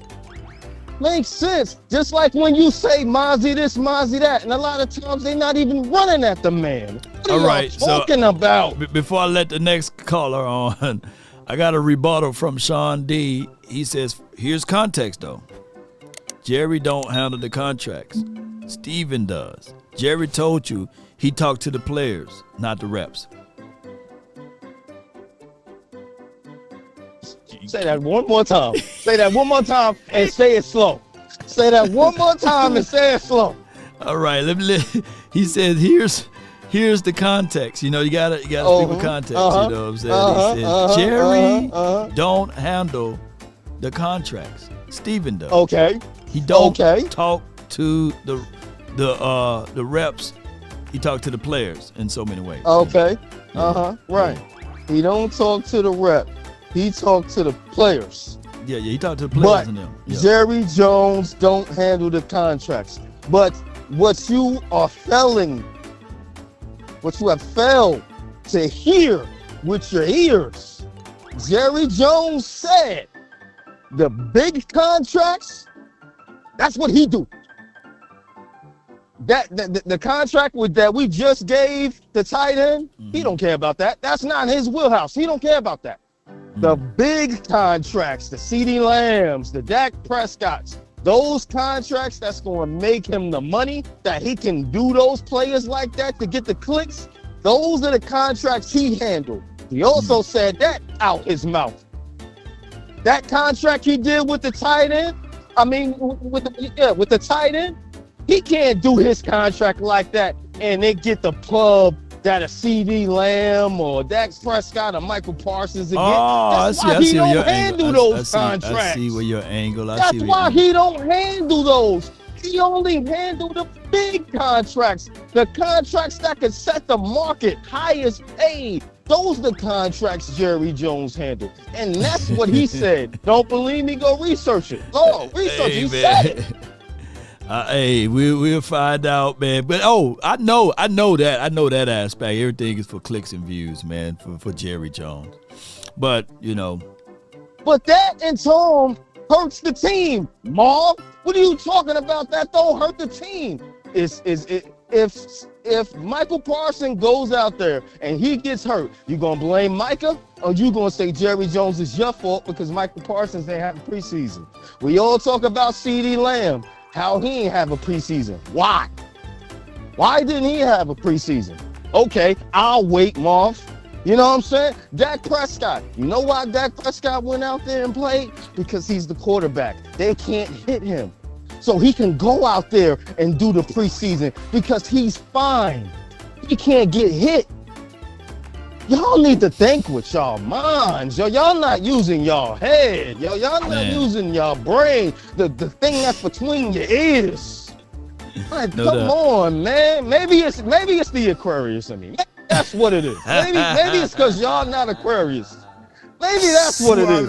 Come on, man. Man, I appreciate you calling in 100 grand, man. Thank you, man, for calling in. No doubt. It's 100 grand with the plan, man. Stephen Jones is the one that's inking the deals. Jerry doing all of the talking, and he's a closer, right? And just for context, it's my guy, Sean D stated, here is context. Jerry don't handle the contracts. Steven Dose Jerry told you he talks to the players, not the rep. Yeah, and you're right. Let me let A. Lou in from the 304, man. You're live on the Nation, brought to you by FrenkelFirm.com and Jerry Circus. Come on with it. Hey, Law, what's good? Not much, man. Hey, man, look, this is what it is, right? This is no different. Like we already know things aren't going to change until Jerry's out of the way. Yeah. But what's alarming to me is that, like you said, Stephen Jones is making a call on the contracts. Jerry handles the bigger contracts. Yeah. But they both fumbling this away. It's like they both have the same mindset, which is crazy because, like you said, you've seen how it happened with that injured, CD injured, Micah injured, or not injured. Well, he's injured right now, but he'll be injured because he's not used to taking those hits right now. Right, that's what your training camps are for, you know? Yeah. But the funny part about this is, right, it's like they really run this half-ass. They do. They half-ass everything. They half-ass signing these players. They'll make a little bit of attraction, or get a pickings, or make decent draft picks, but they forget about this. They forget about free agency. They think they can bargain basement shop like we're in the 90s. Yeah. You're not that smart. You don't have Jimmy Johnson to fall back on you and tell you that you're wrong, because that's really what happened. Yeah. You're right. Jimmy had enough. He had enough cachet with the players. He was college coaching, and he knew 5 to 10 years of players that were coming in and out. Just recruiting, understanding who's coming from where, this, that, and the third. So he had a good understanding of at least 5 to 10 years of players that were going in and out and cycling throughout the college rankings. Facts. So you can easily go and bargain basement shop if I know I can get this player for the low, and I know he's going to fit my system. But you don't have that now. You don't have that. So until you stop half-assing this team, because like they run it like a mom and pop shop, but they really run it like it's a secondary business. Like, I'll get to it when I can.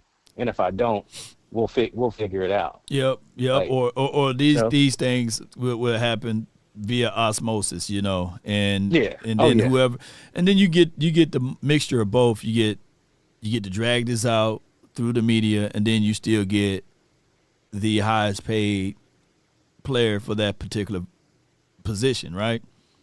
And you get to have that for storylines down the stretch, and it's crass, but it's the way the Cowboys been doing business. It's profitable for them, right? Yeah, but he's not realizing, and what's happening is it's smart. People are starting to shy away from the Cowboys. For 2 years straight, nobody's really shown up in camp. You're right. For 2 years straight. Yeah, for 2 years straight. 2 years straight, nobody's really showing up there. Nobody want to see that bullshit. Like, bro, this is those days where you could backdoor and do all that. It's over with. Right. Social media has created a monster that you can't control. Yeah. The problem is he is outdated. He's outdated with the way he thinks. He's outdated with the business that he's doing. He's outdated with the operation itself. You could do this in the 90s when nobody was actually telling everything that you got going out. But you have I wouldn't call him a snitch, but you got loose lips anywhere you go, because everybody's gonna tweet. They got somebody that can talk to and tell them what's going on. You don't know how it's getting out. You can't run it like that. You have to run a real business, and you have to have a business plan. And that's not what they have. Hey Lou, we on the last days of Jerry Jones, right? And he might still outlive us all, but I don't see this going on for another 10 years, 5 years, or maybe 3. I'm gonna tell you this. Yeah. If you have somebody that already has the same way of thinking with Steven, you're not going to outrun anything. It's going to be even worse, because if that's the correct way, if Jerry only handles the bigger contracts, what the hell is Steven doing when Jerry leaves? Who's handling the contracts? You won't give McClay the actual title. You won't let him run it the way he could maybe turn it around. He won't let him do those things. So now he's just, he's playing basketball with one arm. Yeah, I think that this is gonna outrun its course. The whole thing was, Will McClay, he just read up his contract, right?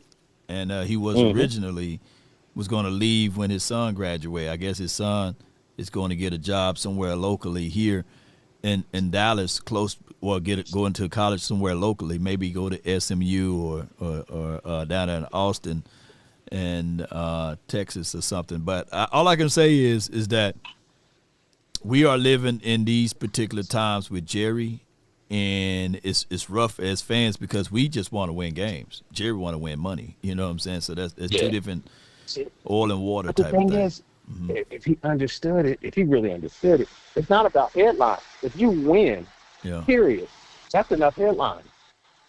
If you just go out here and do what's necessary to win, you don't have to worry about the extra bullshit that comes with it. Yeah. The extra bullshit is going to come out regardless after that. But if you win, it's going to water down everything else that happens because you actually took the time to put the effort in to win. No doubt. Last time he put the effort in, last time the effort was put in Dallas Cowboys to win was when he wasn't even the main guy. It was Jimmy. Yeah. So appreciate you, man. Appreciate you for calling in. For sure. For sure. All right. Good call from A. Lou. Next we have, let me see what we got here.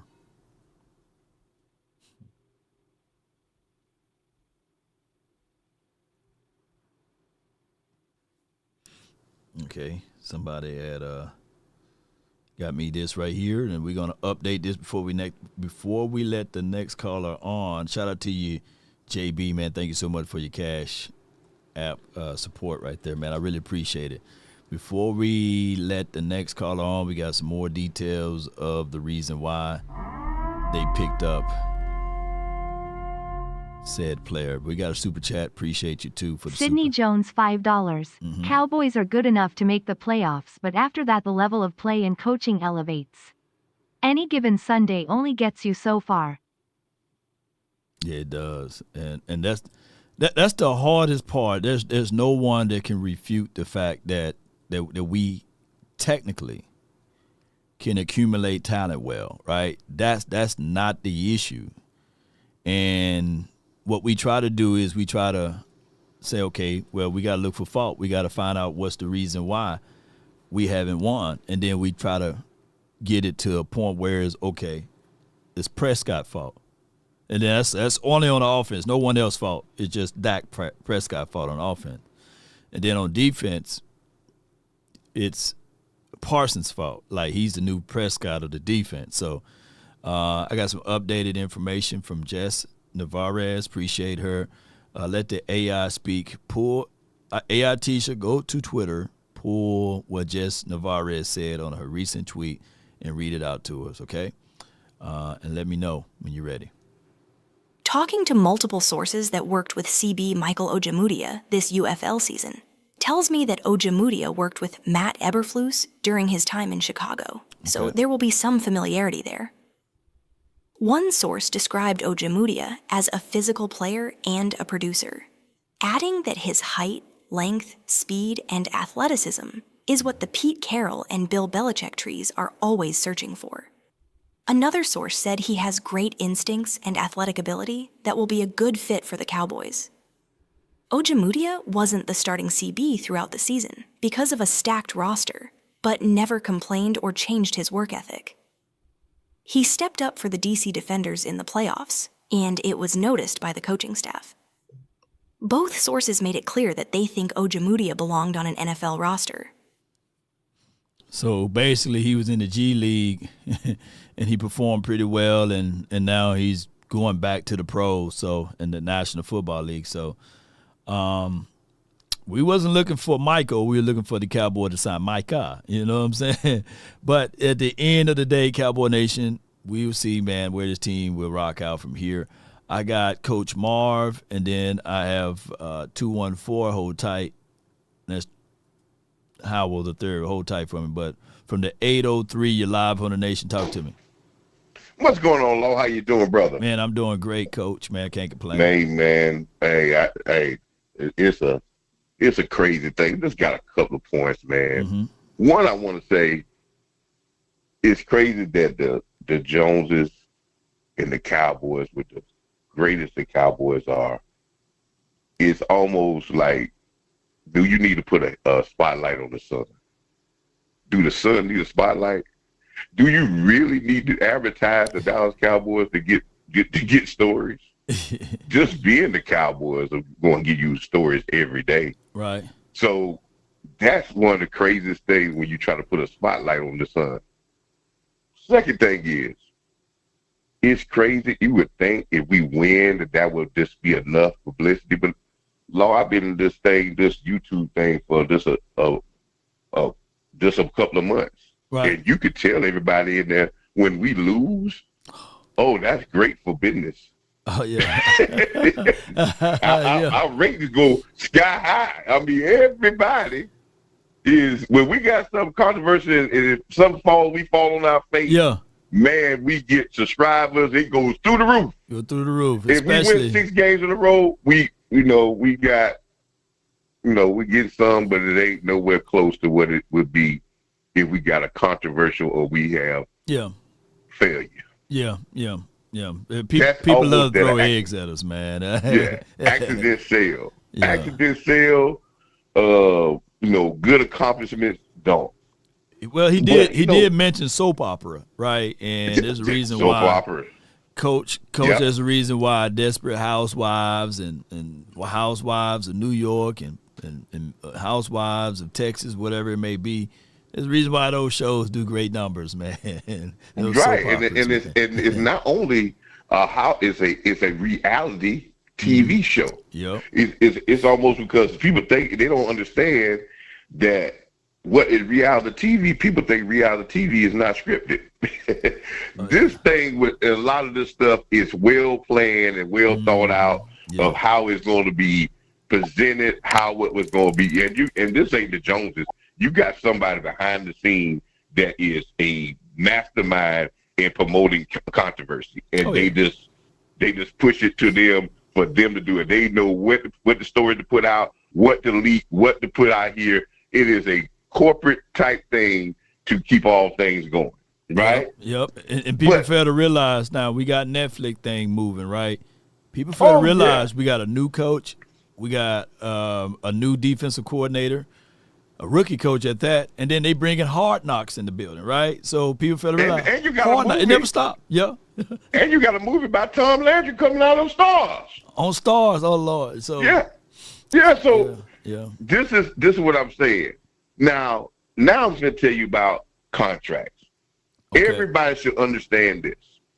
There is a tier level in the NFL on the team. Mm-hmm. I'm going back with what Joneses say. Sometimes they say stuff that is true, but you got to pick up on some of the things that they don't say it too often. They'll say it in general in a conversation, and then they back off, but they don't keep on it. But they said 2 years ago that we have to sign our core players. Right. Okay?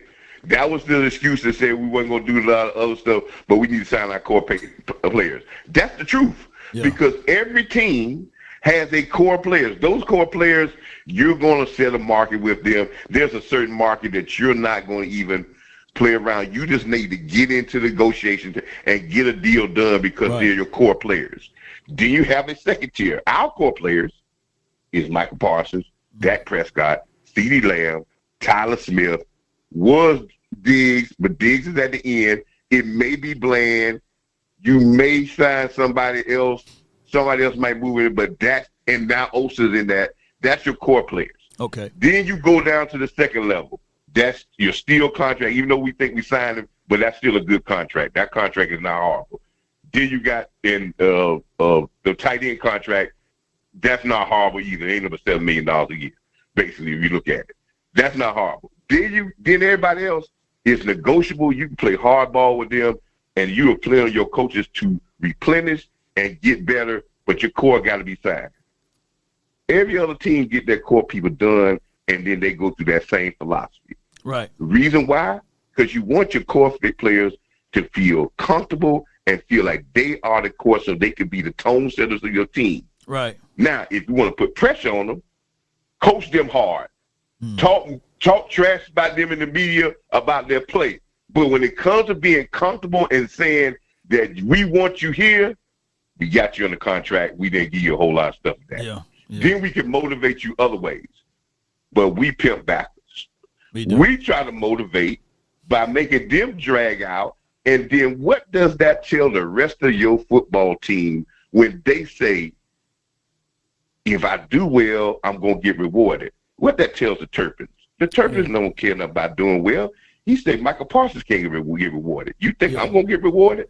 Do you think the Pickens think he's going to get rewarded when he sees you do his other agent and Michael Parsons? You think he's going to feel if I do well, then I'm going to get rewarded?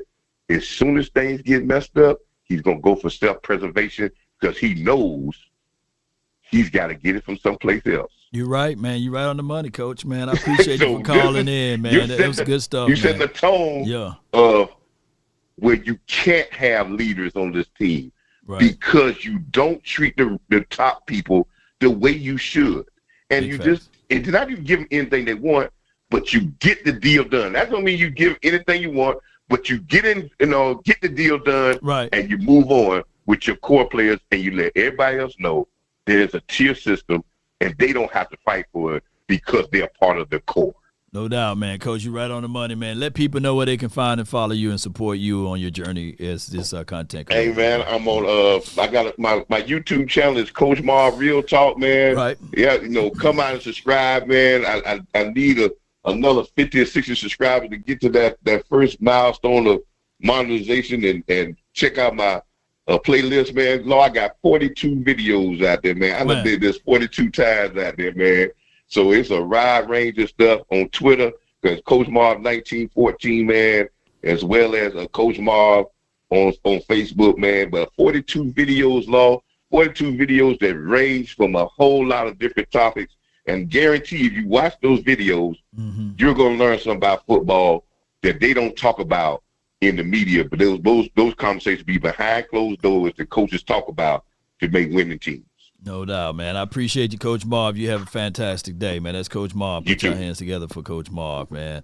When we look at this team, it's it's a game within a game, right? Every year, the off season, we gonna talk contract boys, right? Contract boys, and we're not building the team up for the endurance of winning games and pulling it out of the mud, being on the same page. And I mean, this would be a great story to tell someone if we are successful to that degree to winning the Super Bowl with the way we are handled and handling things. But I'm gonna tell you, man, this is, in order for you to be a Cowboy fan these days and still stick with this team in every shape, form, or fashion, you got to be a diehard fan at this point. You got to be. You got to love this team to still be here waiting to listen to every news, everything that's dropped, to be willing to fight folks, man, to be willing to go back and forth with each other, to be willing to just take shots and blows at each other, man, over someone else's decision, someone else is making billions upon billions of dollars, man. You got to love this team to a point, even if you trolling at this point. And if you are an Eagle fan, a Washington fan, a Giant fan, and you trolling, you commenting, going back and forth, you got to be a Cowboy fan too, because we know for sure it's been 30 years, 30 seasons. It's been Jerry Jones and Stephen Jones. We say Jerry because at the end of the day, he's the one in the spotlight. We know that Stephen Jones is really behind this too, right? But that's why we include Jerry and Stephen. And they've been doing this for so long that they look alike. They look like brothers. They don't look like father to son, right? And it's just crazy to see this. And we are passionate about this team. We want us to win. My mindset is just beating the brakes off of the Eagles week 1. But their mindset is how much we can stretch this story out and do crazy stuff. Like, nobody knew that kid exists today that we signed. If I were to say, hey, man, the Cowboys on Monday, on the 18th of August, is going to sign Michael Ojemudia, how you say that man's name, y'all be like, oh, nah, man, you lying, bro. And nobody knew he existed to this day. You know. All right, I got my guy from the 214. You're live on the Nation, man. Talk to me. Yo, can you hear me? Yeah, man, but it sounds like, man, you underwater. It sounds like you're in a hallway way down the street. Okay. You don't sound pretty good to me. Make it quick. Make it quick. Make it very quick. So they're able to get a chance to... All right, that better? Yeah, that's a whole lot better, Chief. What you got for me? Okay, all right. So, first thing I want to say is I need all the fans in your chat to come on with me to the dark side, man. I need all of them. Because, you know, sometimes when I make comments in you guys' chats, I get a lot of your chat members that, why are you even a Cowboy fan? Well, you know, they talk noise to me, man. Wow. But it seems to me that I'm always correct. You know what I'm saying? I've been saying this for a long time. The Joneses don't care about winning no Super Bowl. They just care about the money. And to us as Cowboy fans, understand that. Stop thinking we finna win the Super Bowl. We'll be all right. We ain't gonna be all stressed on Monday when we come in. We mad because they done lost. You know what I'm saying? Let's stop, bro. Yeah. This has been years in the making that this has been happening. So we just got to get ready for it, man.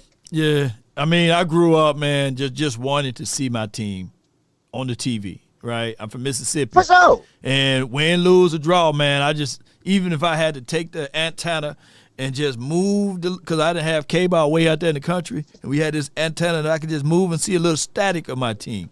Win, lose, yeah, or you draw. put the tinfoil on the top of it, get you a little bit of a better picture. Yeah, that's how I used to watch my boys, man.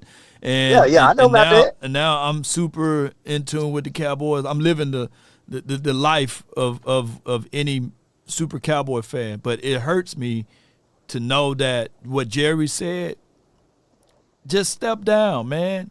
I just wish that, man, that he could just move out the way and just allow real Cowboy, allow an owner that's all that they want to do is win, get that spot, right? But we got an owner that all he want to do is prop up the storylines, tell us story stuff about the 90s, and then talk about his accomplishments.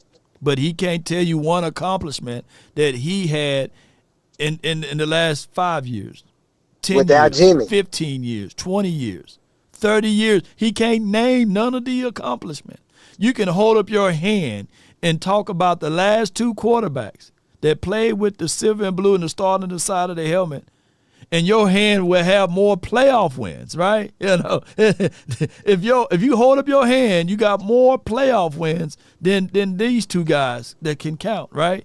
Because it's been the same cycling of the same BS over and over again. We're a top-heavy team. I do give him that. We do know how to go out there and find a star-studded player and build a storyline around that, but we never been a complete team, and that will hurt us.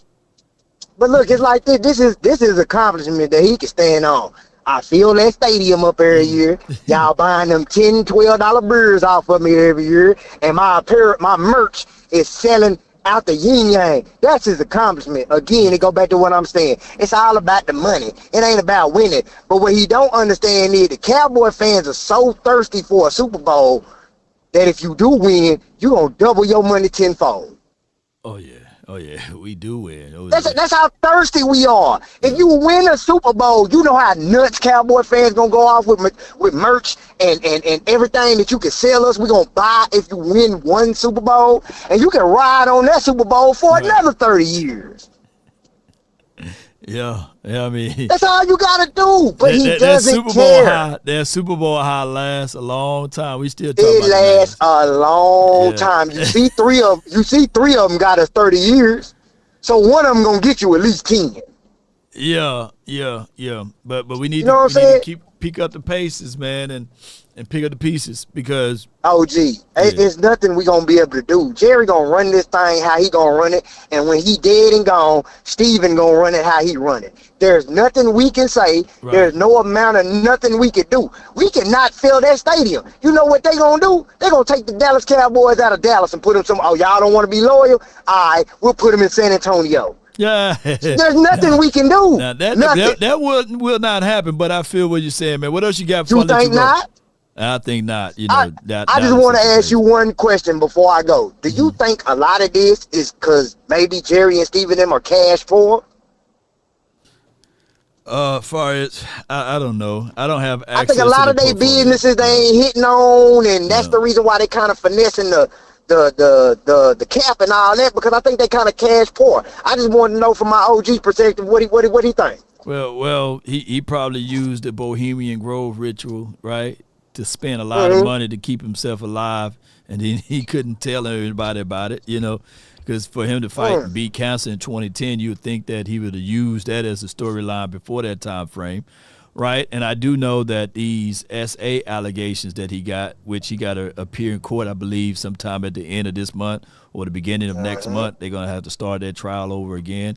They pushed for a continuancy to push it back.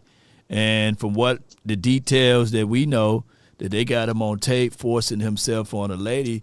So I don't know how much money that he got to pay her off and cover that up and pay this guy and pay that guy. I don't know, you know, but Jerry got a lot of things that he got to do as far as that, and it's crazy. So we'll see, though, man. We'll see. So he's trying to squeeze $1 because he might have a lot of stuff he's going to have to pay for. Yeah, he got a lot of stuff, man. You saw how Shannon Sharp talking about his pockets got hurt. You know, right? $25 and ain't nobody saying maybe that hidden daughter thing, maybe that's gonna come back to bite him too. Right. They forced her to not even reveal the DNA test and a whole bunch of stuff. So I mean, well, we know that we got the answer without the answer right there, then, huh? Yeah. So, but she looked like Jerry and them. Jerry got that distinctive look in the face. So I don't know, man. Right. It's crazy when you look at it as far as from that aspect. I think that what will ultimately happen is that Jerry, the more he starts slipping and losing his mental mindset and focus point, that if they don't sit him down, the world will force him down, and there could be some conduct unbecoming by slippage of like things, because now more and more we're seeing more and more things slipping from his mouth. You know what I'm saying? And all it takes is one word. Y'all know what I'm talking about. All it takes is one sir, thought, I and then sure all of a do. sudden, you know, everything gonna flood out of here. But it is for what it is, man. I appreciate you calling. Remember, he was in that picture in Arkansas when they wouldn't let them African American students in there. He was in that picture, so I know exactly what you're talking about. In so many ways, man. But I appreciate you for calling in, fam. Man, thank you very much, brother. No doubt. There's Howell the third, man. Yeah, and like I said, Jerry might outlive us all. He may go uncut and unscathed, but the more, it doesn't matter how many people you helped out, but there's also a lot of things that you done got in the way of. And all of a sudden, all it takes is one or two, and then all of a sudden, everybody coming out of the wood shops. You know what I'm saying? So it's just for what it is. I got 469. What's on your mind? You're live on the Nation, brought to you by RogueShop. Talk to me. Hey, buenos tardes, Law Nation. How are you? Man, all is well. I can't complain. Hey, good afternoon. Hope you're well. Hope everything's blessed. Real quickly, I'm gonna just do 2 football points and then Jared Jordan's point. All right. Okay. So for the football point, there's 2 preseason games. We clearly saw that. We saw a fart out there, man. We couldn't get no offense. I don't know what Shoddy was dialing up. No rhythm. I'm not faulting Milton. I mean, Milton is, like I said, he's like raw.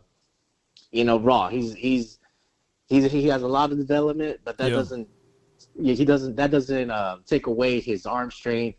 He can definitely run better than Dak. That's for sure. Dak ain't a runner that he used to be, but definitely needs to clean up there. But from me seeing these preseason games, I'm really disappointed in Shoddy because even though we're not calling, set our plays, like we're not revealing anything, right? We could at least had a rhythm and get more of the basics done for the offense, because that's leaving me to question, like, dang, if this second and third string can't get nothing going, that leaves me to worry how you're going to be calling with the starters, knowing that they have no playing time. I mean, you see Pat Mahomes, you see Joe Burrow out there in preseason trying to get their shit straight, and now we're relying on Dak Prescott having 1 quarter, and then, hey, here you go, Eagles time, Yeah. So that's a cause for concern. And then second point is wide receiver in that running back room and defensive tackle room. We can't stop the run. Running back room is meh. I mean, I'm gonna be honest. I'm not relying on Miles Sanders or whoever we have. I just hope we keep Mafa.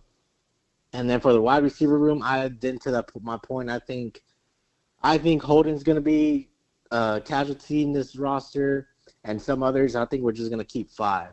But I would rather keep Mafa than 6 wide receivers, because I feel like if Mafa gets cut or whatever the practice squad, he is going to get picked up from another team.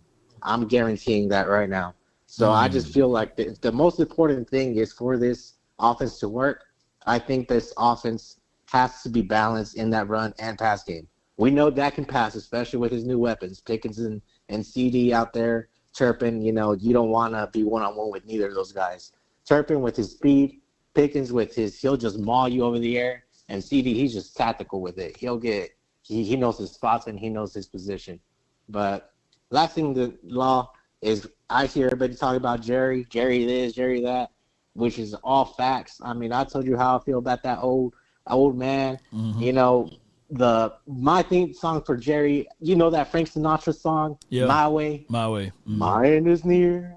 Yeah. Something's near, but I did it my way. That's Jerry right there. Yes, yeah. He really just wants to hold on to that my way, like, dang, done it. I done did it. It took me 33 years, but I did it my way, boys. I did it. Yep. That's gonna be Jerry. But it is what it is. Us as fans, like you said, Law, I mean, we go for this team not for the owner, but we're DC Blue for life. DC for life. Mm-hmm. Living here in Dallas, I mean, I'm gonna tell you, Law, the only quarterbacks I got to grow up in Dallas, because I'm not as old, but was Tony Romo, and then this new Dak era. Mm-hmm. Tony Romo, I mean, great offensive weapon, but never gave a defense. And then when we had a team, it should have been a catch. But it is what it is. We got hold. And then for Dak, I mean, you saw what he did in his rookie year against Green Bay. It is what it is. We got hold. Like, sometimes the ball bounces a certain way, but it goes to show, like, hey, that's football, man. You just got to be more prepared than the others. And, I mean, what I respected about the Eagles last year in that Super Bowl is that they didn't even make it close. Yeah. They showed up. They were like, nah, we're going to win, and we're not going to make this a competition. We're going to show up, And you got to respect that. I mean, if a team doesn't show up for the big game or the big moments, that shows a lot about the coaching and the culture you're about. And that's all I got to say, Law. Yes, indeed, man. That's my guy from the 469. You're right. You're right. You're flat out right. Oh, it's one of those things. All right, I got 848, and then I got the 984. All right, 848. You're live on the Nation, man. Talk to me, man. So what's up, guys? So I'm actually a Jets fan. You know, I just found this show, so I want to talk about some things. So the Micah Parsons deal. So I have a trade proposal. So I'm a Jets fan, so I think there's a proposal. We send Jermaine Johnson to the Cowboys, and then we get Micah Parsons. And, you know, I really do not like that you guys are paying Micah Parsons. I feel like he's a generational player, and, you know, I feel like because, you know, he's a really good player. He deserves the money. And then my second point is, you know, I understand you're Cowboys fans, and, man, you know, you guys haven't won a Super Bowl in 30 years. But, you know, I'm a Jets fan. We have the longest playoff drought in North American sports. You guys have success, you know. I understand you guys are not winning Super Bowls. You guys are at least getting to the playoffs every year. I would trade, having at least playoff seasons, 12 wins, over being having the longest drought in North American sports. I mean, I have respect. You guys are so loyal, even not after winning the Super Bowl for 30 years. You know, right? It's the same Jets fans. I think most Jets fans are very loyal and stuff. But I do respect you guys. You know, I understand people are complaining about Jerry Jones. He's not really a good owner. I totally get that. You know, right? Jimmy Johnson. You know, he was very successful. I was actually So I watch a lot of these videos about the Cowboys. You know, there's a new documentary about the Cowboys and stuff, and they should have never fired Jimmy because if you guys never fired Jimmy Johnson, you guys would have won 5 Super Bowls. Mm-hmm. Yeah, I mean that is a situation and scenario. I think that with your Jets, you guys been just as snake bitten as we have been. You know, for to have y'all had Pete Carroll at one point, it didn't work out. Y'all had Bill Parcells for a cup of coffee. Especially, was that the situation with Bill Belichick? He went there and said, you know what? Let me get on up out of there.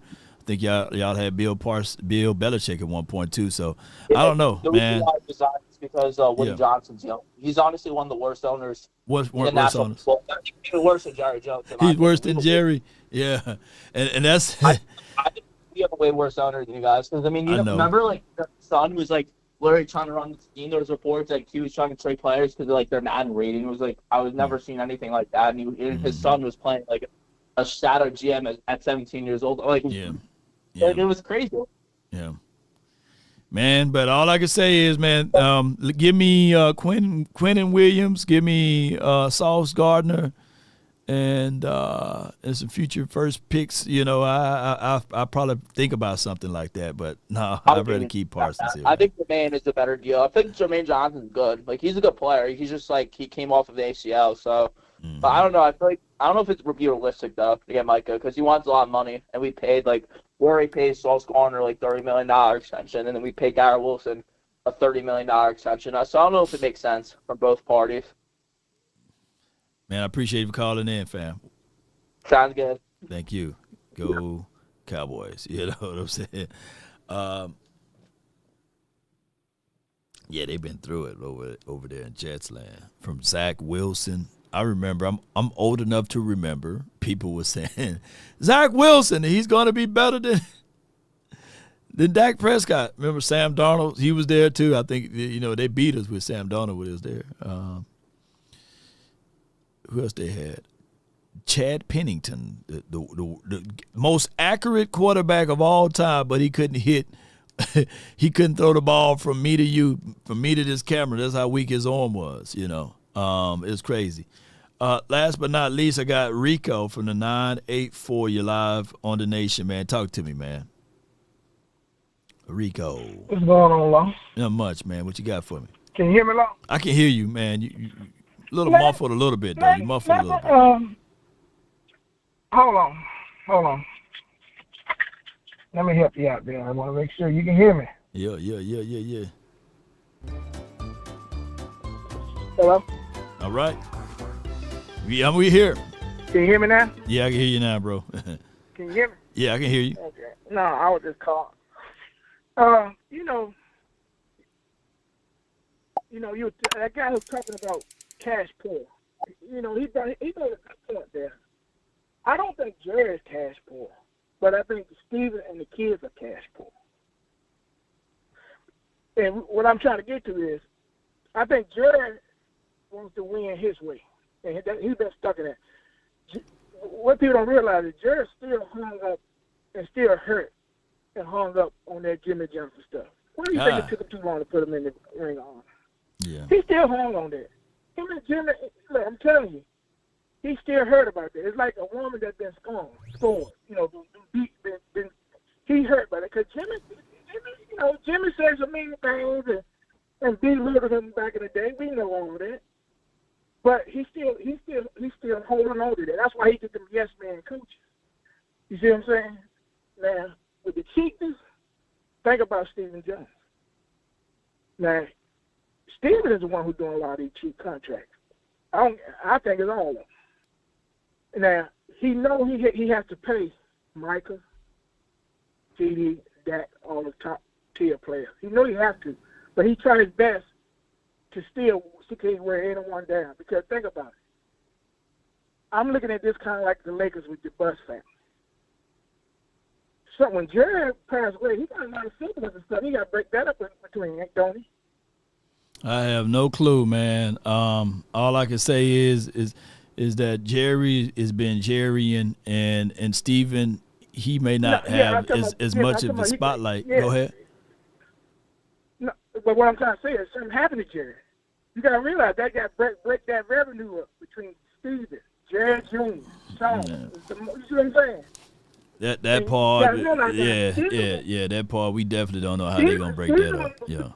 I know it, but what I'm trying to say is Steven's looking like be counting that, saying, you know what, I want to make this as save as much money as my daddy money, because Steven ain't got no money. No doubt. I have a source that tells me that Steven ain't got no money. That's Jerry money. Steven ain't got no money. And then the other thing I want to say. In closing, yeah. Will McClay might be losing his match. And if that is the case, dog days are coming. Will come, and I hope so. Because I'm gonna be honest with you, I hope Jerry listens to Jimmy. I hope the whole Jerry family is listening. I don't want them to never see win another Super Bowl because of the way they done it. Because let me tell you something. Cowboys was a murder team before they even got it. No doubt, man. I appreciate you calling in. They could barely hear you, man. I thank you so much, Rico, man. Let me hear you say it before I let you go. Okay, my bad. No, I ain't going to say it because it ain't worth saying. It ain't worth saying it, man, but I appreciate you, man. Thank you for calling in, bro. All right, that's Rico. He said it ain't worth saying it. All right. Appreciate everybody for jumping in, calling in. Thank y'all for y'all support. It was kind of hard to hear, but I was trying to decipher what he was saying. Basically, man, next time we do these phone call-ins, man, I get it, man. We've been long-winded these last few days doing 3-hour shows. So just try to get to y'all point, man. And I'm being very nice, man. It's the off season, right? But during the season, we can put that clock up there, right? But what's your point? You try to get to y'all point. We know Jerry Jones is the de facto owner, general manager, coach of this team, right? And we know what he said, and we understand that Stephen Jones is the next man in charge, right? Charlotte Jones, she handles all of the merchandise sales and stuff like that and marketing. She does the marketing arm. Jerry Jr., Jerry, whatever his name may be, he handles the financial pieces. We got the construct of this family down to like a science, right? And Will McClay is the de facto go along, get along guy. We know for sure that Will McClay is looking at film, and all of the people under his staff, Chris Hall and all of those boys, they are the ones, the scouting, they the ones do all of the tapes and breaking down film. You know good and well Stephen Jones ain't breaking down no film and looking at tape, right? He's in a position based off of privilege. There's no way on Stephen Jones' resume that it speaks glowingly above Will McClay, right? And that's another thing, that when you do things like that, you letting everybody else do all of the hard work, the heavy lifting, and you want to walk around with the title and the responsibility and take all of the good stuff, but then when it's bad, then they say, hey, I wasn't in there. It wasn't just our solo opinion or decision or this and that. It's not worth it, y'all. It's definitely not worth it what you're supposed to do in these positions and how blessings work is that a person busts their chop off to be the president of operations. They supposed to be able to be held accountable so that when things are not done properly, that they put the threat of you can lose your job. You's about to lose your job, right?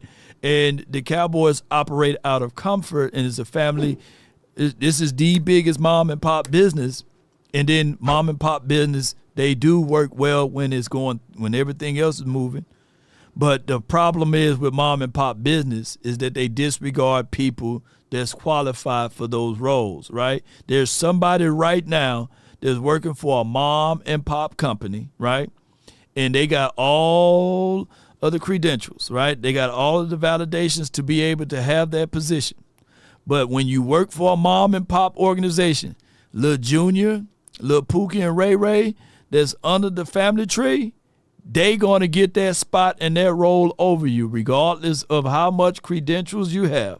And we can say, well, give you the money without the paid position. Give me the money and don't give me the title. No, give me my damn title and my money, right?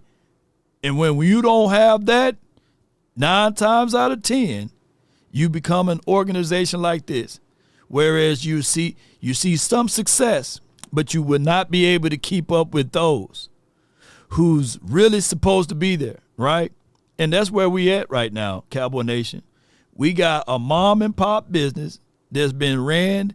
It's a great business as it relates to if you are in the inside. They're going to get their money.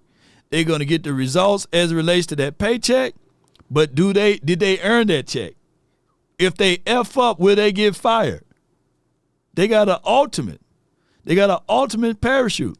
Now we're seeing teams like the Kansas City Chiefs, the Eagles, and some other teams that if they can't get the results done, then they can get fired. That's a whole different lifestyle to live by, right? So if Howie, he's on his honeymoon. I'm just using him as a reference. Howie Roseman, he on his honeymoon, right? But if the Eagles fool around and win only 2 to 3 games this year, is back to the firing board, right? Like, hey, man, what's going on? What you mean you only won us 2 or 3 games? He can get fired. We win 2 or 3 games, nothing changes. It still remains the same. There's no extra fire. There's no, hey, I got to study. I got to stay up late to make this deal done. I got to make sure that this guy can absolutely play. Yeah. Yeah, who still has the landlines? Yeah, I don't know. Yeah, so that's how it is, man, unfortunately. Yeah, so Cowboy Nation, man, let's continue to grind and shine. It's been a great show. Thank you, everybody, man. I hate to let y'all know that we keep fighting over the same situation. Just like, I'm going to pour this up one more time for those who circle back. We're going to circle back one more time to these people.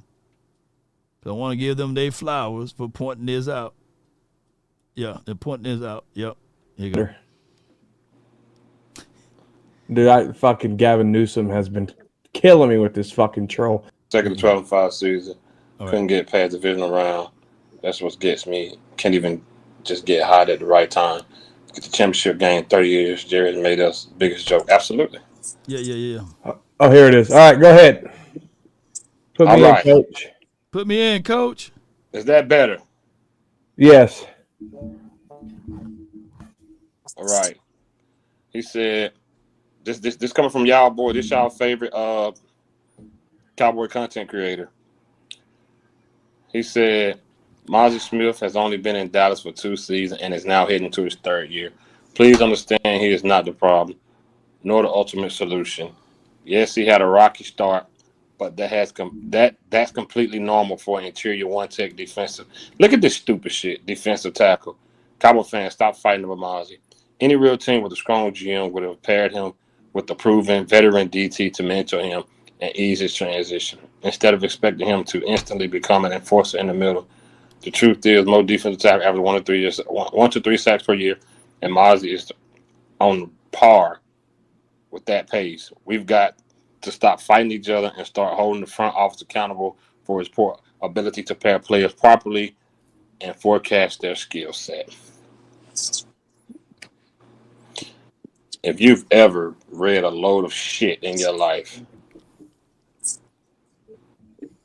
imagine being in your imagine getting drafted where he got drafted at, having multiple years to learn in season, off season, weight gain, weight loss, saying it's contributed to help you, and now you're going to your third year. We saying, hey man, you know, give him another year. This is not about sacks. Once again, this is not about that. This is about him as a player that get dogged. He get dogged. He don't stop the run. He don't listen. Stop. And then we creating that minimum.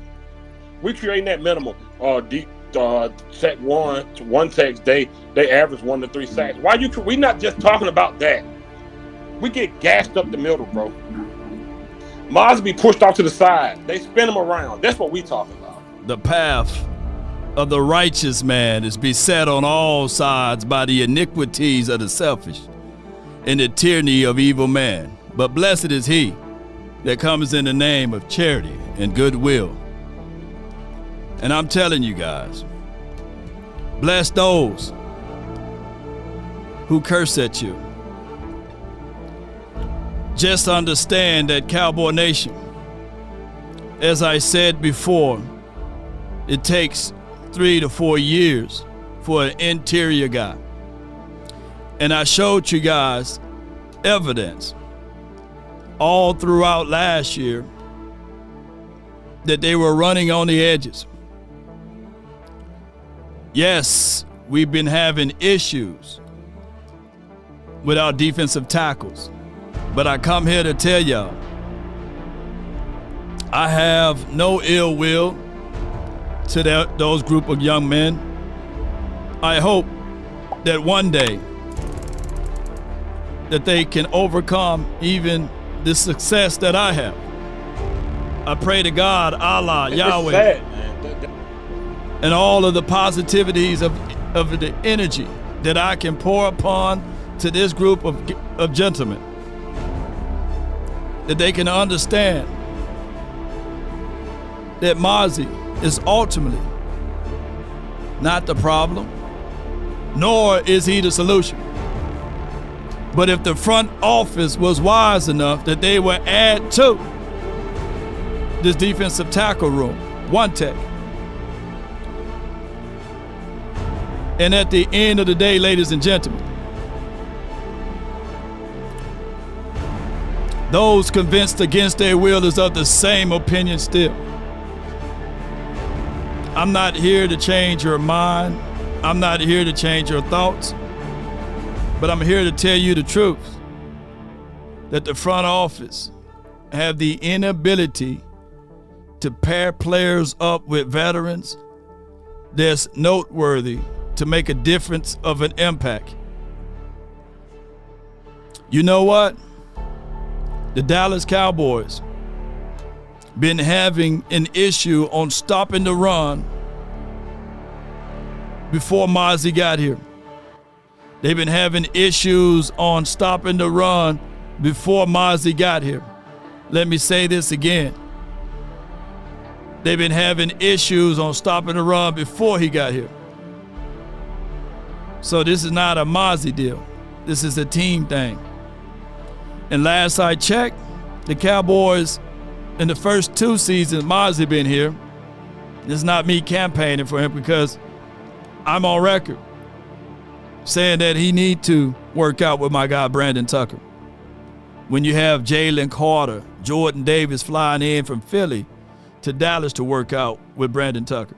When you have Mason Graham to work out with Brandon Tucker. Justin Matabuke working out with Brandon Tucker, right? So you got all of these formidable guys that's on that defensive front working out with said guy. So yes, but we shouldn't fight each other over a position, right? Ladies and gentlemen, the 53 guys that's going to be on this team by next week need to stand tall or not at all. We all need to work into a situation that we have to win in spite of the Joneses. We all know that we are top heavy. We're not a complete team. We got a lot of issues. But with our star-studded players, they're going to have to figure things out. And last I checked, before we depart,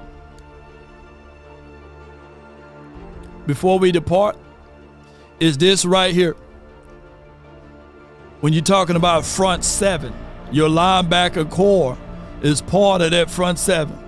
And we've been allergic to having a real good front seven for a long time, not a short time. So when gaps are met, can we have the linebacker to come down and fill? Jack Sanborn showed us that.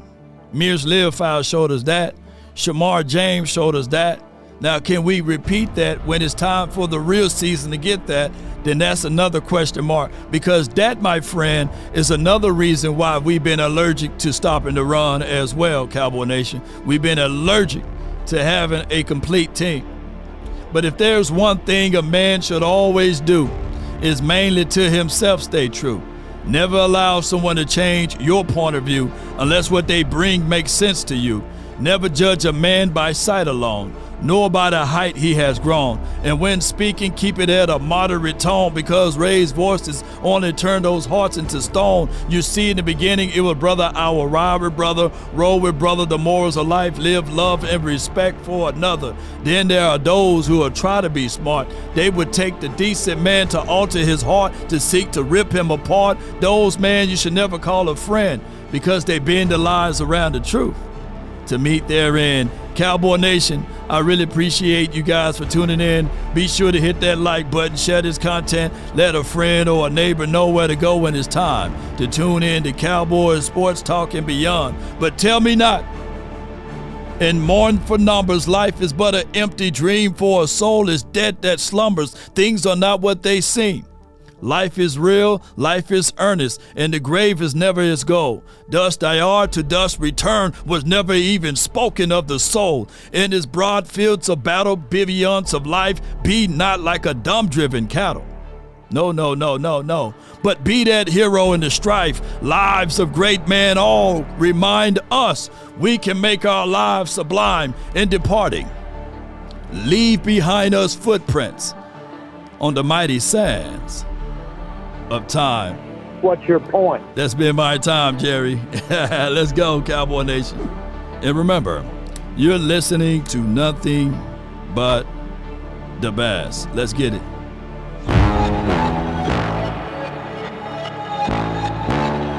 Come on. Time to run it all. Practice tomorrow live, baby. Yeah. I wake up, flex, thumb down now, check, no drip this. Tell her run it up. No sleep, roll no rest, might crash, might those tricks. I wake up, flex, thumb down now, check, no drip this. Tell her run it up. No sleep, no rest, might crash, might but first I tell her run it up. 9 out of 10 roll through my hands, I'm by my lonely. Come on. Turn to a savage, now my baby wants to Check out the press conference from Schottenheimer. Thought I could trust you, I find out you tried to zone me. I'm number one up on that court, I'm Nick McGrady. Yeah. The first one in, the last one out, can't call me lazy. Ain't that right? Put in my hours, send the invoice and they pay me. I need 6 rings like MJ and Come on, Cowboy Nation, let's get it. I wake up, Ace, thumb down, Energy check, Plug, no what's good? drip, Jeremy this. Betts, Tell 'em run it appreciate you. No sleep, no rest. Might crash, might wreck. But first I stretch. Run it up. I wake up, flex, thumb down, now check. No drip, this. Tell 'em run it up. Let's get it. No sleep, no rest. Might crash. Shout out to you, T. Foster. Appreciate you. Tell 'em run it up. Y'all gon' make me take that trip with Philly, baby. I call up Niger, he'll come through in a hurry. All right. Those London boys don't come to play, you should get worried. One false move. TA gon' get you. Getting buried. Come on. Dance with the devil, used to love playing those games. Made some bad decisions that brought my mama pain. I made a promise to her, swore that I would change. Come on with it. I'm on the come up, bet I live up to my name. Come on. You know what? Let's get it. Tell 'em run it up. No sleep, no Let's rest. get it, TA. But first I stretch. Tell 'em run it up. I wake up, flex, thumb down, now check. No drip, this. Tell 'em run it up. Might crash, might but first I time to run it on.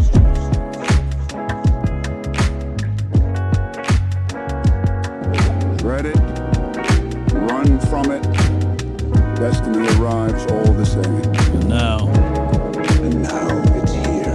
Or shall I say? I am. Shout out to Sanjay, B-Bird, Dak Owens, You Got Us, The Poet, Toxic Tom, Sidney Jones, and Miles Bowen. Appreciate you.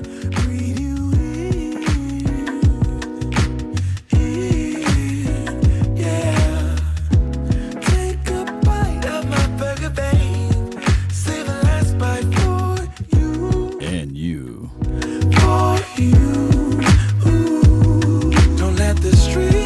Appreciate y'all. One love, baby. Unwanted here, huh?